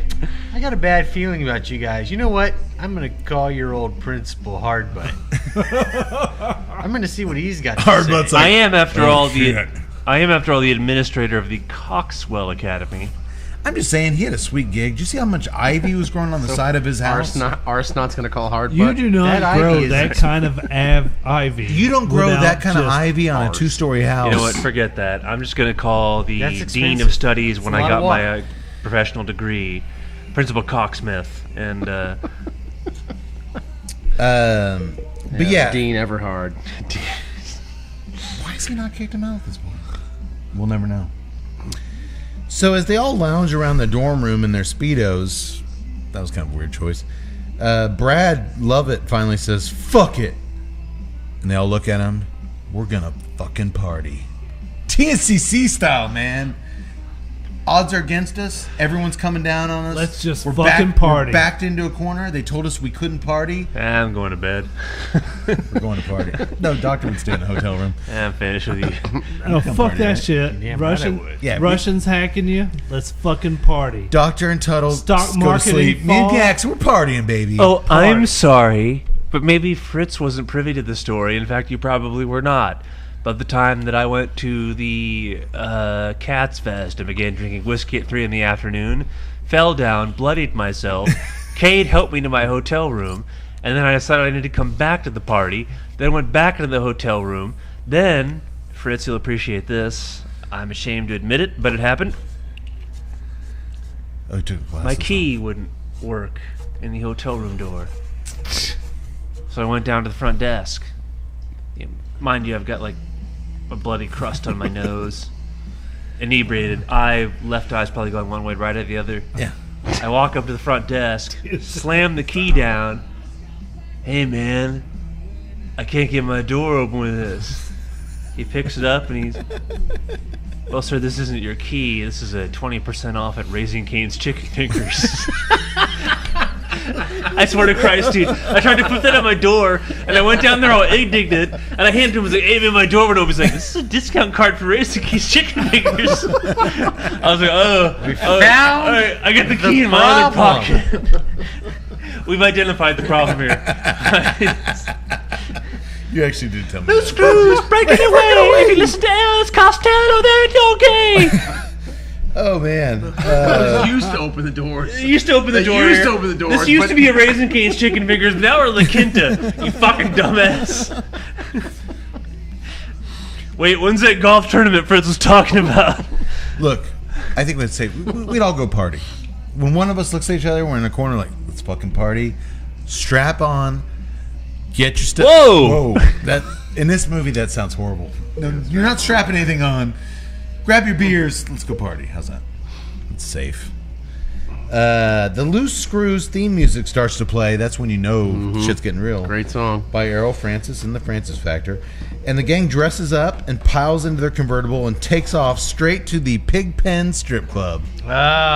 Reminiscent of Porky's, which this movie was obviously influenced by. Yes. That's a good call, Doc. Yeah, very Porky's-esque. The friends and the Pigpen. Again, when they get to the Pigpen Strip Club, do you guys get why I picked this fucking movie for 100? It's obvious at this point. It is. Okay. It really is. As if I didn't figure that out when they were in Beaver High. Or the Coxwell Academy, or they strolled into the town of Wadsworth. Yeah, there's a lot of literally signs on the screen telling you we're in the right movie. The boys throw Huge Erection up on stage to assist with the wet t-shirt contest, and it's a doozy. And This reminded me of Hot Dog. Dude, pouring beer on chicks. Episode 24, Hot Dog. That was our last wet t-shirt contest. God, was that episode 24? Yeah. Jesus Christ. It's like 3 years ago, man. My God. My God. My God, the time has just passed. The livers. The shape their livers must be in at this point. Well, let's not think about that. 6 chicks with low self-esteem and daddy issues let Huge Erection pour a pitcher of water over their boobs, and they start shaking those suckers around all over the place. Every time. Otherwise known as the doctor's dating profile. Low self-esteem and daddy issues. What are you looking for on Match.com? Well, I'm looking for a woman who has low self-esteem and daddy issues. And likes to shake them all over the place. This is a big moment, though, because he's a virgin. Hughie, despite his name, he is a virgin. I thought the scene had a real emotional power to it. You stepped out for a second. When he's pouring the water all over the girl's boobs at the wet t-shirt contest, reminiscent of Hot Dog episode 24. Wait, did you just say that? I thought this scene had a real emotional resonance. Yes, I did. When he's it pouring did. beer on the chicks. I thought that moment of, he's virgin and he's never been in this environment. I just saw it in his eyes. This was like a powerful, maybe not. I'm just saying, when I was 12 years old in Myrtle Beach, and I was pouring here comes water. Here comes another Trit story. When I was pouring water across the girl's boobs at a wet t-shirt contest, I appreciate what Huge Erection was. Have going you through. actually poured water on girls' boobs at a wet t-shirt contest? Yes. Anybody else? I've never done that. I've never done that. I've Closest I came to that was the time 3 of us went to Scandals when we were 18 years old. Well, Myrtle Beach was a wonderful place. it was. Expand my mind, learning juice. Let us know what you think, Doc. I'm so have thankful. Have you tried the Good Night yet? The good night, yeah. The Good Night? Good night. Good night. You like it? Get on, mate. You like it, yeah. You know what, mate? All right. It's creamy. It's, Coxwell Academy. I do like it. Hi. It's so just. And strong, right? It is. Eight. Hints, good night. Well, 8. I mean, that's a hell of a lot more stronger beers. But yeah, I mean, 8 something percent. 8.7. 8.7. That's still Almost 9. That's 1%. That's 1% I like more how than each. I like how you're all 8.7, whatever. Dude, that's like fucking potent. Well, I mean, Yeah, but I no, mean that's no, no. 1% more than what I've been drinking. 8 of these tonight. No, Skip from You seem Romacraft would Every laugh at our 8.7. Every Romacraft but episode we do, they're Just like Crom. 16% beers. I mean, Skip's like Crom. I laugh at your 8.7. Really strong, and that's the one that you guys were like falling down. Like I was listening to the podcast. Oh, it's gotta be and the you guys were Golden falling down. yeah, that was the Golden Monkey episode. Golden Monkey. I don't know what really happened that There was episode. something that was called Russian something. Oh, No, that was the Rasputin. That was the Maggie. that was the old Rasputin. No, that was the old Rasputin. That was Maggie, right? No, I fell down during the old Rasputin. I thought that was Maggie. Yeah, the, I'm like, the I Maggie can hear you episode. guys. I can hear you guys staggering. Oh, Much like Rasputin and, himself. and it's sad. We were sitting. You're sitting down. I can hear you staggering. I can hear you staggering around. We were sitting. Still alive. Cade was hung. Yak shot him, and he still. Oh my god. That was a Loomis reference. The old Rasputin of Smith's Grove. Oh yeah, that's it. That was it. Well, no, we The old actually got Rasputin? really blitzed on old Rasputin. That was our Charlie Sheen biker movie episode. And then, Tut, you're right, on the Maggie episode, which was very early, and I learned after that episode I need to eat dinner before we record the show. Empty stomach does Something. not Not work. good for this. Let me tell you something. There's a lot of that in Maggie. Let me tell you something. Didn't you like break a glass? No, that was actually we're going down memory lane here, episode 100. The monkey episode. Everybody, for some reason, had a weird reaction to that beer, the Golden Monkey, and the camera kept fucking up. And at some point, it's just there's no video evidence of it, thank God. But I broke an ashtray over the table and like I tried to assault Tut. He made some very, very controversial comments about the caste system in India. And I think Yak Boy, you were more of like a peacekeeper. That you were so Fucking drunk. cow But he was so worshiping drunk. sons of He was bitches. so drunk too. You shouldn't do it that way. You should talk about it this way. My God, we got so shitty on that episode. It is like a 10% beer. And the problem was is we didn't find that out because we got going, and then we're like, wait a second, let's talk about the beer. I was gonna say, How two- much is this beer? 3 hours into it, Usually, they're like, what's usually, the ABV on this? Cody introduces the beer in the first 15 minutes. 10%. Three hours in. Oh yeah. Tell me about this beer, you son of a bitch. And he's like, oh yeah, we shouldn't have drank this. How many do we have? Yeah. No shit. Yeah, well, none of you bastards tried to enter your hotel room with a Raising Cane's chicken finger discount card. We have been on some just outrageous Oh my adventures. God, that's hilarious. Key won't work. Dude, I went up there. Well, you came to my room with us. He's like, well, that's understandable, sir. It stands to reason. This is a Raising Cane's discount chip. If there is one story, Well, can I get a key then? If Where's there- the nearest Raising Cane's, you son of a bitch? Are they open at 4 a.m.? I want a Caniac combo right if now. there's one story that epitomizes TNCC, that might be That it. might be it. That really might be it. Jeez. I'm sorry, I could have a key. And where's the nearest Raising Cane's? Yeah, where's Well, all right. So the boys are at the Pigpen Strip Club. Poor little Hugh G. Reaction is having the time of his life. Cody's dropping cigars right and left. And while the loose screws are having fun at the titty bar, Principal Arsenault is driving Miss Mona Lott down the Sunset Strip in his convertible, putting his creepy old man vibes on her, which is weird because he's probably like our age. I was about to say Tut Style. They were creepy old man. the old man by TNCC He's style. probably younger than us at this stage. Principal Arsenal, is that 2 rolls of Charmin in your pants, or are you happy to see me? It was a Travis Tritt tour. It was A lot of stuff was going on a there. lot of stuff's going on there. And get this, whatever Pushing he's up doing. daisies about midnight. Well, first of all, everybody in this movie has a convertible.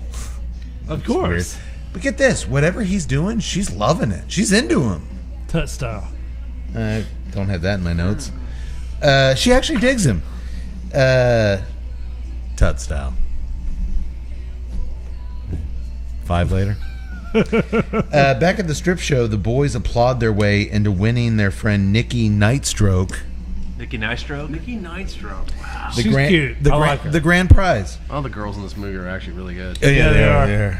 I like that first chick in the dice game back at Beaver High when he was playing dice in the girls' bathroom, and that one chick, she was... I like the one with the vibrator and the That sounds condoms. terrible, right? Yeah, Back that at one, Beaver I like High. that girl too. Back Yeah. at Beaver High, the young That sounds teenager. awful. She was a Remember when bit- they were back at Beaver High, that one chick in the Yeah, bit- illicit dice game? Yeah, absolutely. Goodin. Yeah, that. Yeah. She was a bit thick. Good night. She was a bit healthy. I like some healthy and thick. She was Other healthy. se- She was healthy.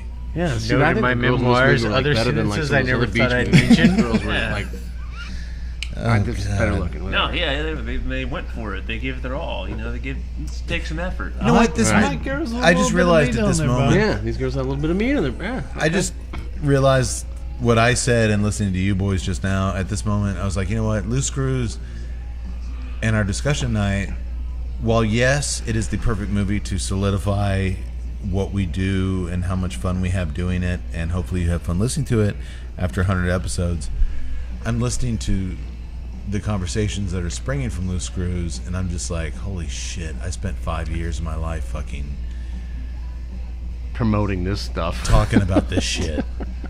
Never saw that coming. What's wrong with that? You were having fun. What's wrong with that? Loose screws Exactly. breaking your way. Nothing's gonna stop me. Nothing's standing my way. What's wrong with that? Absolutely nothing. I've spent Tut's getting angry. Years. What's wrong with that? life well spent. Oh God, Golden Monkey episode. He's gonna come at me with that ashtray and bash me Hold over on, the head. hold on. That was hold you. on, That hold was on, you. Hold on. You. Hold on. No video. You can't prove I hate you over there Hold with that on. ashtray. Everybody, hold on. Everything's processing nicely. Okay, let's see. No, I kid. There's a pulse, there's a But I mean, it really is perfect film in a lot of ways for 100 because, yes, we've talked about recent movies. We've gone to the theater and tackled a recent movie, or we've watched like a brand new Netflix movie that everybody's talking about. Tut, I know that's your bread and butter. You love it, but for me, what's Sizemore saying? The action is the juice. To me, The action is the juice. to me, where I get most of my thrills is discovering something like Loose Screws, or Sorceress, or Ice Pirates, or a fucking movie that's been around for decades that I didn't know existed, and I would never find them if it weren't for us doing the show. I think one of the things I don't watch movies anymore like I used to. One of the I don't things just pull up a weird movie, and I'm busy. I got kids. This podcast forces me to sit down and watch a movie like I used to, analytically, camera shots, acting. I just click channels, and I don't do that so much anymore. This makes me watch movies that A, I wouldn't normally watch, and B, watch them in a way that I used to watch them, and it's a huge benefit to me. Because if we weren't doing this for the last 5 years, I wouldn't do that at all. So, I don't know. It's kind of where I'm coming from it. One of the things that I appreciate is that, like, when we watched, what was the movie where the guy was a ghost and he came back? School Spirit. School Spirit. All right, so there was a scene in there where he was like a school spirit and he was undressing a lady. It was very creepy. And I love the fact that we can look at 80s movies through the filter of today's sensibilities. And then we're like, yeah, that's a little bit wrong. Like when we were doing Ice Pirates and the dude knocked the chick up and it was like, yeah, whatever. You're like, all right, that's a little bit wrong to today's sensibilities. It's definitely wrong. But at the same time, I love the fact and the theme of just party, just have fun with this shit. I mean, we're humans. We like to have sex. We like to have just fucking fun. There's a part of me that just appreciates these kind of movies for what they are. Just party. Yeah. If people took that approach in today's, miserable environment where everybody's angry, everybody's pissed off, everybody's bitching about everything, and you're... There's a reason to be pissed off. Of course, and pissed it's a off. miserable time to be alive. But the fact is, if somebody would just take a breath and say, you know what, let's just party. Yeah, here, let me throw this in there as an outsider, because I listen to you guys. I'm not here doing the movies, but when I listen to the movies that you guys do, it makes me want to see those movies a lot of times. Like, I'm like, huh. You know, it gives you kind of a different appreciation for it. Like, it might be a movie that you'd see, like, on Amazon Prime or something and go, Sure. and just write it off and go, oh, it's terrible. But when I've heard you guys talk about it, I'm like, well, maybe, you know, hey, wait, hang on. Maybe there's a little more to this, and it's a little bit more fun than I thought, and... If we can shine a light on something that hasn't had a light shown on it before, fucking A. That's even better. All right. Well, Doctor, we're going to roll into the end of Loose Screws. While the Loose Screws are having fun at the titty bar... Oh, wait. I already talked about Miss Mona Lott and on the Sunset Strip. Back at the strip show, the boys applaud their way into winning their friend Nikki Nightstroke the grand prize. The host, the strip club owner, orders all the girls to immediately be covered in whipped cream and the guys to slurp it up. Sounds a lot like Scandals and Clean. The whole thing reminded me of Hot Dog, though. Oh, yeah, very Hot Dog, especially the raspy voice. Yeah. To now the He was very quintessential. Everybody put whipped cream on. It was like Wolfman Jack. Everybody put whipped cream on. You guys gotta eat. But he's very derogatory. Like, these girls have no feelings. Don't worry about it. Like, that was really Harvey Weinstein won't be around for 30 years. Eat it. But while the boys are licking the whipped cream off the 1985 Tatas, Principal Arsenault shows up at the club with his hot date, Miss Mona Lott. And he ain't happy to see the Loose Screws there. Am I right?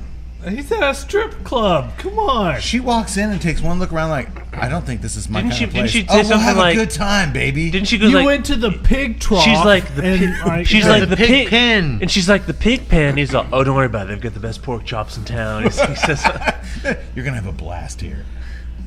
Good luck with that. Thus said Travis Tritt at every tip joint that we went. They've got the best steak here. Tut loves his pork chops. Oh my God, I just got sued by Travis Tritt. Yeah, pretty much. Well, he sees the Loose Screws, and that does not make him happy one bit. And then, for some reason, Miss Mona Lott suddenly decides to get up on stage, strip off all her clothes, squirt whipped cream all over her knockers. Hell yeah, right? Yes. No, Go on. That didn't happen, Tut. Oh. I just made that up. Excited about something new. No, she doesn't do any of that. But it would have been really cool if she did. Hey. He did. He's like, did that happen? Like, I took a whiz during that. Like, did I miss that? If she did do that, though, would you have questioned it at all? Like her motives or like her character? Like, why would do you Mona question anyone's motives? Dude, No, it's of an course 80s not. TNA flick. Loose Let's Screws. go. Loose screws breaking away. Exactly. If you're the pig pen, you're having fun today. Exactly.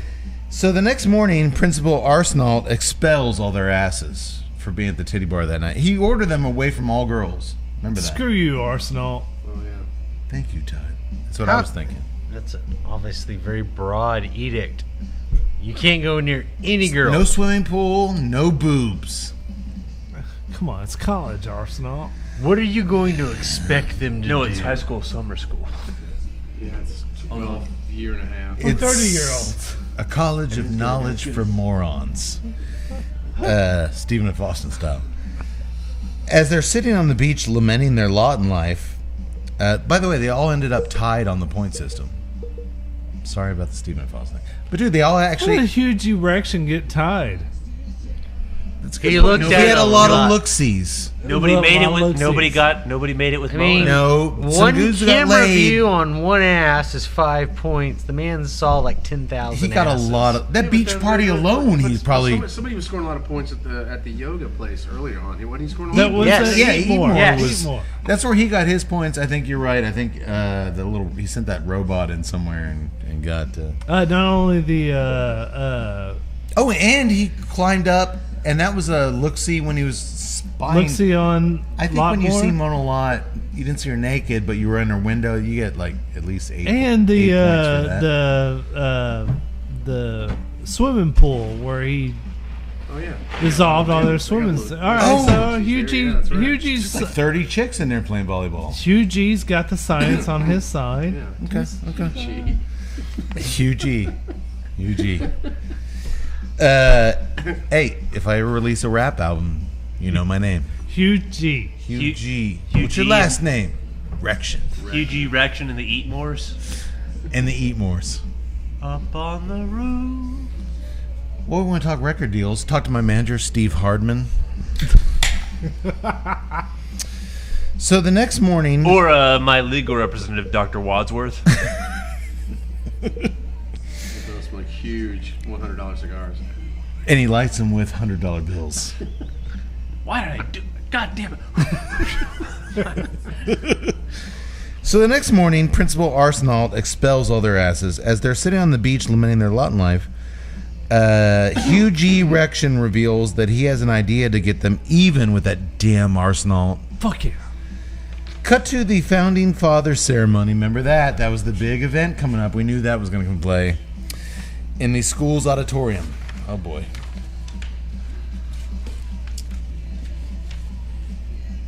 What a finale this is. Principal Arsenault is giving a grand speech about the history of the Coxwell Academy, with the boys seated in the crowd dressed in drag, because he's threatened them to get arrested if they trespass, so they all come in dressed as women. And then, after the J. Peter Coxwell statue unveiling, I knew what I was getting into when I signed up for this. No, you did not. I was bluffing. Arsenault, after the statue is unleashed, and it's an identical. He had that little statue. This is a very big, full-size statue. This film had a little bit of a budget. It did. Arsenault orders the projectionist to unleash a film outlining the history of the college, but one of the loose screws babe friends has seduced the projectionist, so a hardcore film starts playing instead. And it's a presentation sure to upset the uptight masses. Why you ask that, boy? I do. I'll tell you why. In the film, Arsenault is having kinky sex with Mona Lot and a lot more. From the camera that Hughie I thought it was the camera they dropped in the bathroom when they were spying. But you're right. They're dropping cameras all over the place. He's licking her feet. He's blow drying her butt with a hairdryer. Is that a thing? Apparently so. Doctor? This is another throwback to Porky's, because in the third Porky's movie, Porky's Revenge, they catch the science teacher or the principal, they catch him with one of the teachers, and it's the same thing. Like, she beats him with a whip, and they've got all these photos of it. The weird, okay. Well, I don't know about Porky's, but in '96 on the Travis Tritt tour, blow dryers were... This sounds like the most degenerate fucking thing in the world, It sounds like he's talking about, he was on tour with The Clash, or, it's like suicidal tendencies. It's fucking Travis Tritt. It was way more than that. Tritt said, all right, boys, and here's your blow dryer. All right, here you go, boys. Laugh, Everybody take a blow that's dryer. the way it was. It's like your therapist is like, all right, who are you touring with? I've heard it all before. All right, Sex guys, Pistols, Johnny The Rotten Clash. is opening up for us tonight. And then I'm just saying that blow dryer with the fringe hanging off of it was fucking fabulous. It sounds pretty fabulous. Learn a lot tonight. I'm gonna need another good night if I'm gonna hear about Tut's stories. Not yet. Laugh, but that's the way it was. That's just the way it was. His ass, Laugh now, but that's the way it was. assless buckskins. I'm so getting sued. You want to know why Travis Tritt was 3 spots ahead of John Michael Montgomery on the 1994 country music charts? Shit like that. He did what he had to do. Fucking hell is John Michael Montgomery? I'm just saying. He was a country guy that was big in the 90s and disappeared because he didn't do what he had to do. Well, but you know what we have to do. I know what we have to do. We have to finish this film. Okay. He's licking her feet, as I said. He's blow drying her butt, as I said. Doctor, as you say often, any port in the storm. Well, Mr. K, that's actually medically correct. Any port in the storm is okay. That's a medical term. Yes. It's far too early to tell. But my God, her butt must have been on fire. Nada, have you ever had anybody blow dry your butt? Okay, moving on. Hey, come up and wave real quick to the camera. We have tonight in our audience, if you watched our first 10 episodes, we actually had a waitress that brought our beers to the table. I would lean over the balcony and snap at you to bring me more beers. And she would tell you promptly to go fuck yourself. You'd hear a little voice say, "Go fuck yourself." But everyone, Nada's here. Wave to the camera.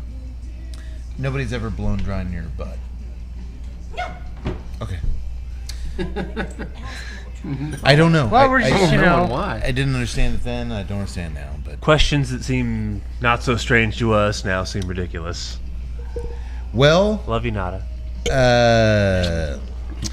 Unable to stop the film, and with the mixed audience, because there's students and faculty there. Some of them are cheering the students. The faculty's covering their eyes. No. In disgust. Arsenault is quickly fired by J. Peter Coxwell's great-great-grandson. And so Dick is Coxwell. And he fires his Jezebel French teacher, Miss Mona Lott. Oh, come on. How can you fire Mona? She's up on screen. Well, his grandson, getting her butt blow dried. Things can't get any worse for these two, am I right? Wrong. The loose screws have rigged the statue of J. Peter Coxwell to shoot out a cloud of aphrodisiac smoke across the stage. Of course. Not only that, but it has like a light, like, "Arsenault, I've come for you," and then it shoots out this big cloud of smoke. It's like Bacchus from the old Caesar's Palace. Yeah, the old Caesar Palace thing, where like Bacchus, I am Bacchus, the lord of Bacchanalia. It shoots out a cloud of Elvis Costello sucks. Spanish. Why do I sound like Sean Connery? I don't know. What's it called? Spanish fly? Spanish fly. They shoot out a cloud of Spanish fly across the stage, which immediately makes Hilda von Blow and a stuffy librarian sexually assault Arsenault, which he seems okay with, while Miss Mona Lott tears off her clothes and dances around naked on stage. That was the end of Screwballs. Purity Bush gets naked and starts against her will. With a magnet. Yeah, the magnet ripped off her dress. If we hadn't seen her naked in the shower, this would be like the penultimate moment. Yeah, right. It was nuanced, Fritz. It was very much like I'm fine. I'm fine with it. like Godfather 2. Hey, Again. Well, maybe they listened to some focus groups after watching original Screwballs. I don't think What would you like to see more of? I want to see more of the hot chick naked. Yeah, because we'll give that to you in the first. there are very 3 few minutes. rules I live by in life, but I there's one of them I'm going to go with here, that nobody involved in the Screwballs franchise in any capacity and did anything with a focus group. It could happen. You don't know. You don't know who that focus group was. You're right, I don't know. I would wager strongly on it. Well, much like Spock taught us in Star Trek II, The Wrath of Khan, revenge is a dish The best. Wrath of Khan. The Wrath of David Khan. Lee Roth of Khan. That's another good band. Wrath! The Wrath of Khan. The David Lee Roth of Khan. Copyright 2019 Tuesday Night Cigar Club. Skibbly doo, skibbly bop, skibbly diddly doodly dop. What a weirdo. Wait, me or Roth? But no, Roth. But no, like Spock taught us in Wrath of Khan, revenge is a dish best served topless. I think he said that. Sure. Pretty accurate, actually. Hey, they asked Hugh G. Rection to get even with Arsenault, and dude, he's fired. He's humiliated. Once again, how did he find the time to... Are you still laughing at Hugh G. Rection? It just gets funnier and funnier. How did he find the time or Welcome, the tools undergraduates, to to Cornell alter a University. bronze statue? Here's the Marvin Eatmore School of Biological Science. That's a great point Yax brings up. They had like 10 minutes with that statue, It's a statue. It was This, like, once molded again, from they whatever. are the He A-team. talks, Hugh. like his mouth moves. Hugh. He's shooting stuff. Hugh is a genius. He's Again, if they had applied their knowledge to actual studies, I wouldn't be in summer school. 12, they would have gone to Cornell. 12 and a half grade. Or in their case, it would have been Cornhole rather than Cornell. But I matriculated at Brown University. You really associate with a lot with Huge Erection, correct? Science nerd, I loved him. Okay. So here's where we're at. Everything's good. Everything's good. He's alive. Alive and well. She's up on stage dancing her ass off, tearing her clothes off in her negligee. And then boom, just like that. So Arsenal and her are toast. They're fired. They're gone. Everybody's happy. Just like that, our heroes are now up on a stage. But I think it's a different stage. It doesn't matter. As they've suddenly formed a rock band, and they play us out to a real toe tapper called "Screw It." That's the Kind of a closing Revenge song. of the Nerds thing. It is. You got Brad singing.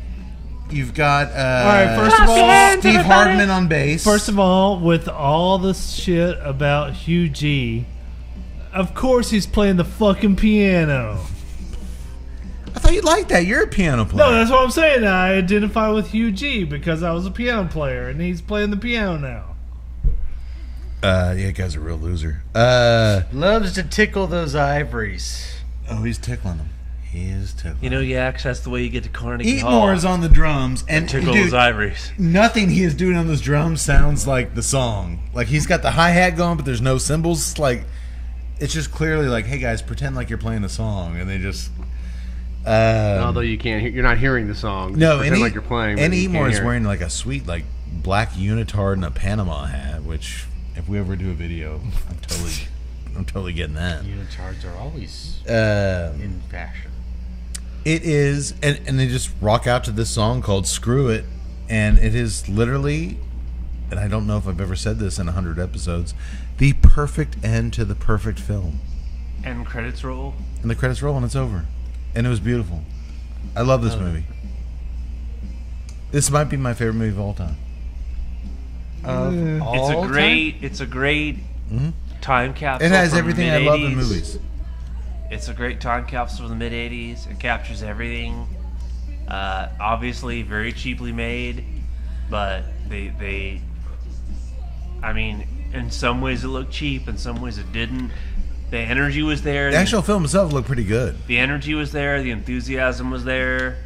Great Bunch music. of no-name actors who gave it their all, and you know what? They're probably okay with, hey, we never made another movie, but we had that. We have this memory. Yeah. Man, I love Loose Screws. Amen. 5 thumbs up. The beer, the Centennial IPA, 5 thumbs up. I think we all I'll give it that. We all like that. Yeah. The Good Night, I know Of course. Still working on it, but yeah. it's a damn fucking good beer. It is. Nadia, you want to try it? It's really good. Which one is that? It's the Good Night, the Oscar Blues Good Night. It's a wonderful. It's our favorite beer in 100 episodes. I want to give a thumbs up on a smoking $100 cigar too. Oh my God. Let's separate this. You know what? Thumbs up on smoking a $100 cigar. Yeah. Fuck yeah. The actual $100 cigar. I got 4 sideways thumbs. Man, you never know till you try it. Like I said, there are some $100 cigars that I would love to try. Steve Saka's got a unicorn. He's the blender of some of my favorite smokes of all time. So I'd love to, but he's very transparent about like, this is why it costs this. I'm not making any money on this. It's a pure kind of passion project. I love how Saka approaches his $100 cigars, unicorn. Just, I wanted to create the most expensive cigar imaginable. He's flat out honest about it. Like, And so I want to blend went and just with no restrictions, and I gave like, this is what it fucking costs. Yeah. And he loves it when people like, you know, you got a kid, your kid's born or a wedding, and you're like, hey, Yeah. toast and thing. If you're a really rich guy, Yeah. and you passed out those Cohibas to your friends and said, yeah, it's a $100 cigar, but you're rich enough that doesn't matter, they would smoke that cigar and go, okay, it's $100 cigar. They wouldn't even think about it. Right, they wouldn't think about it, and they wouldn't be disappointed. Yeah. They go, yeah, it's a good cigar. The price did not, obviously, for all of us, meet the value. But everybody was really excited about smoking a $100 cigar, so Fuck yeah, I can claim I smoked a $100 cigar. we got something out of it. Tut, give us some links. All right, so join us on Instagram at TNCC_podcast. Twitter at TNCC whatever. We don't really. I knew this was a risky request at this point. Whatever.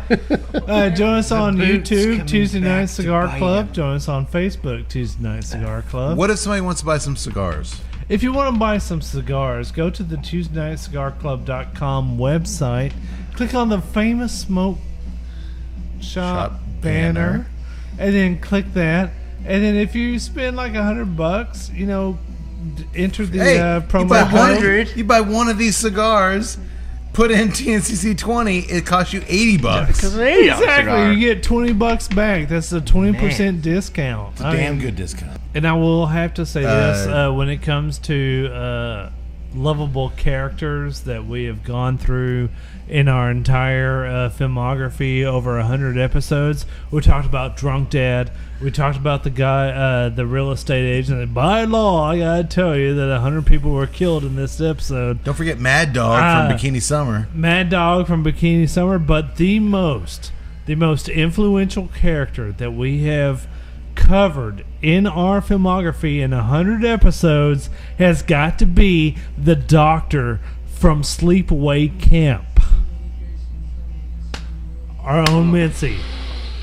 He wasn't the Doctor until we fucking met the Doctor. Do you remember the Doctor's original thing? My God! Every nerve ending in his body must be on fire. The pain he must be in. My God, I just can't even imagine it. Doctor, do you think his face has been completely dissolved by scalding water? Do you think he'll ever see again? I'm afraid it's far too early to tell. That little character actor who had 2 minutes of screen time. Chewed up. We're here. It bore this. Well, look, folks, we tend to go a little off script when we have a special guest, especially when we're up here at O'Brien's Irish Pub in downtown historic Temple, Texas. I really think we did Loose Screws justice. I think we did.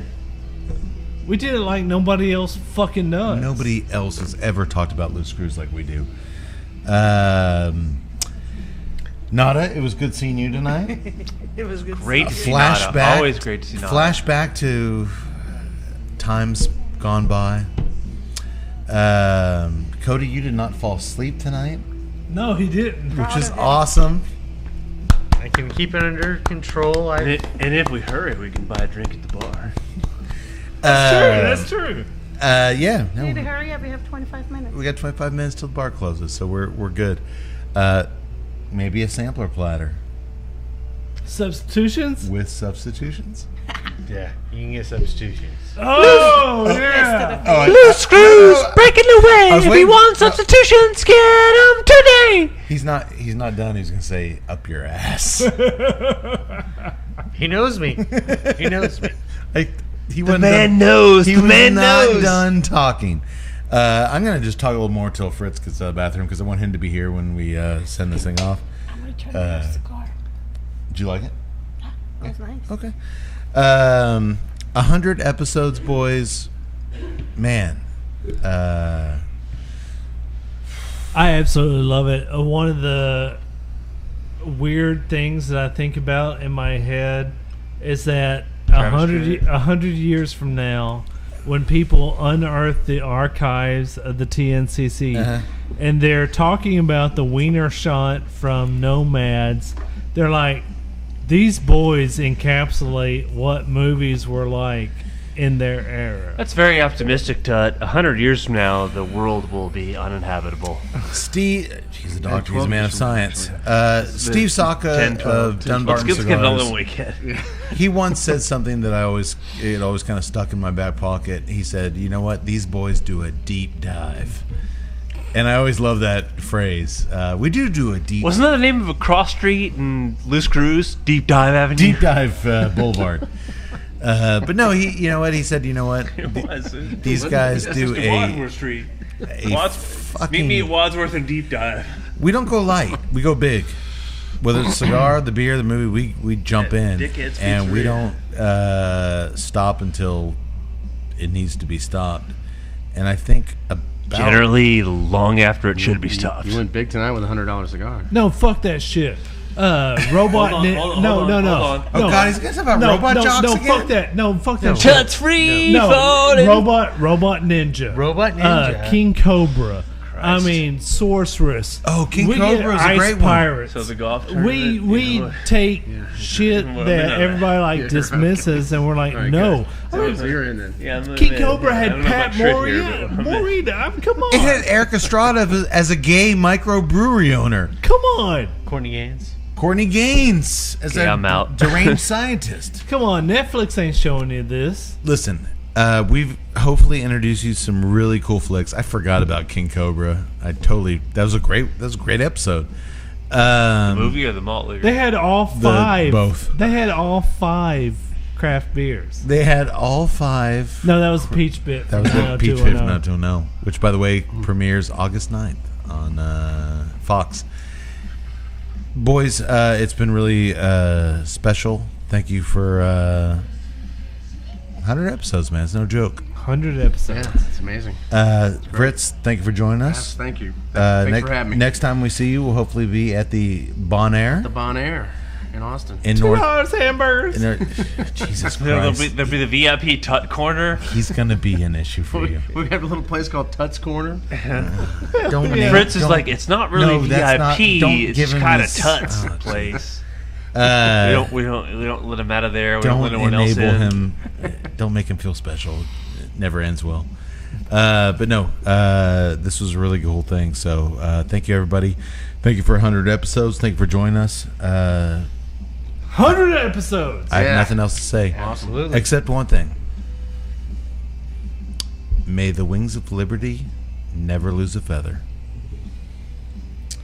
Sayonara, motherfuckers.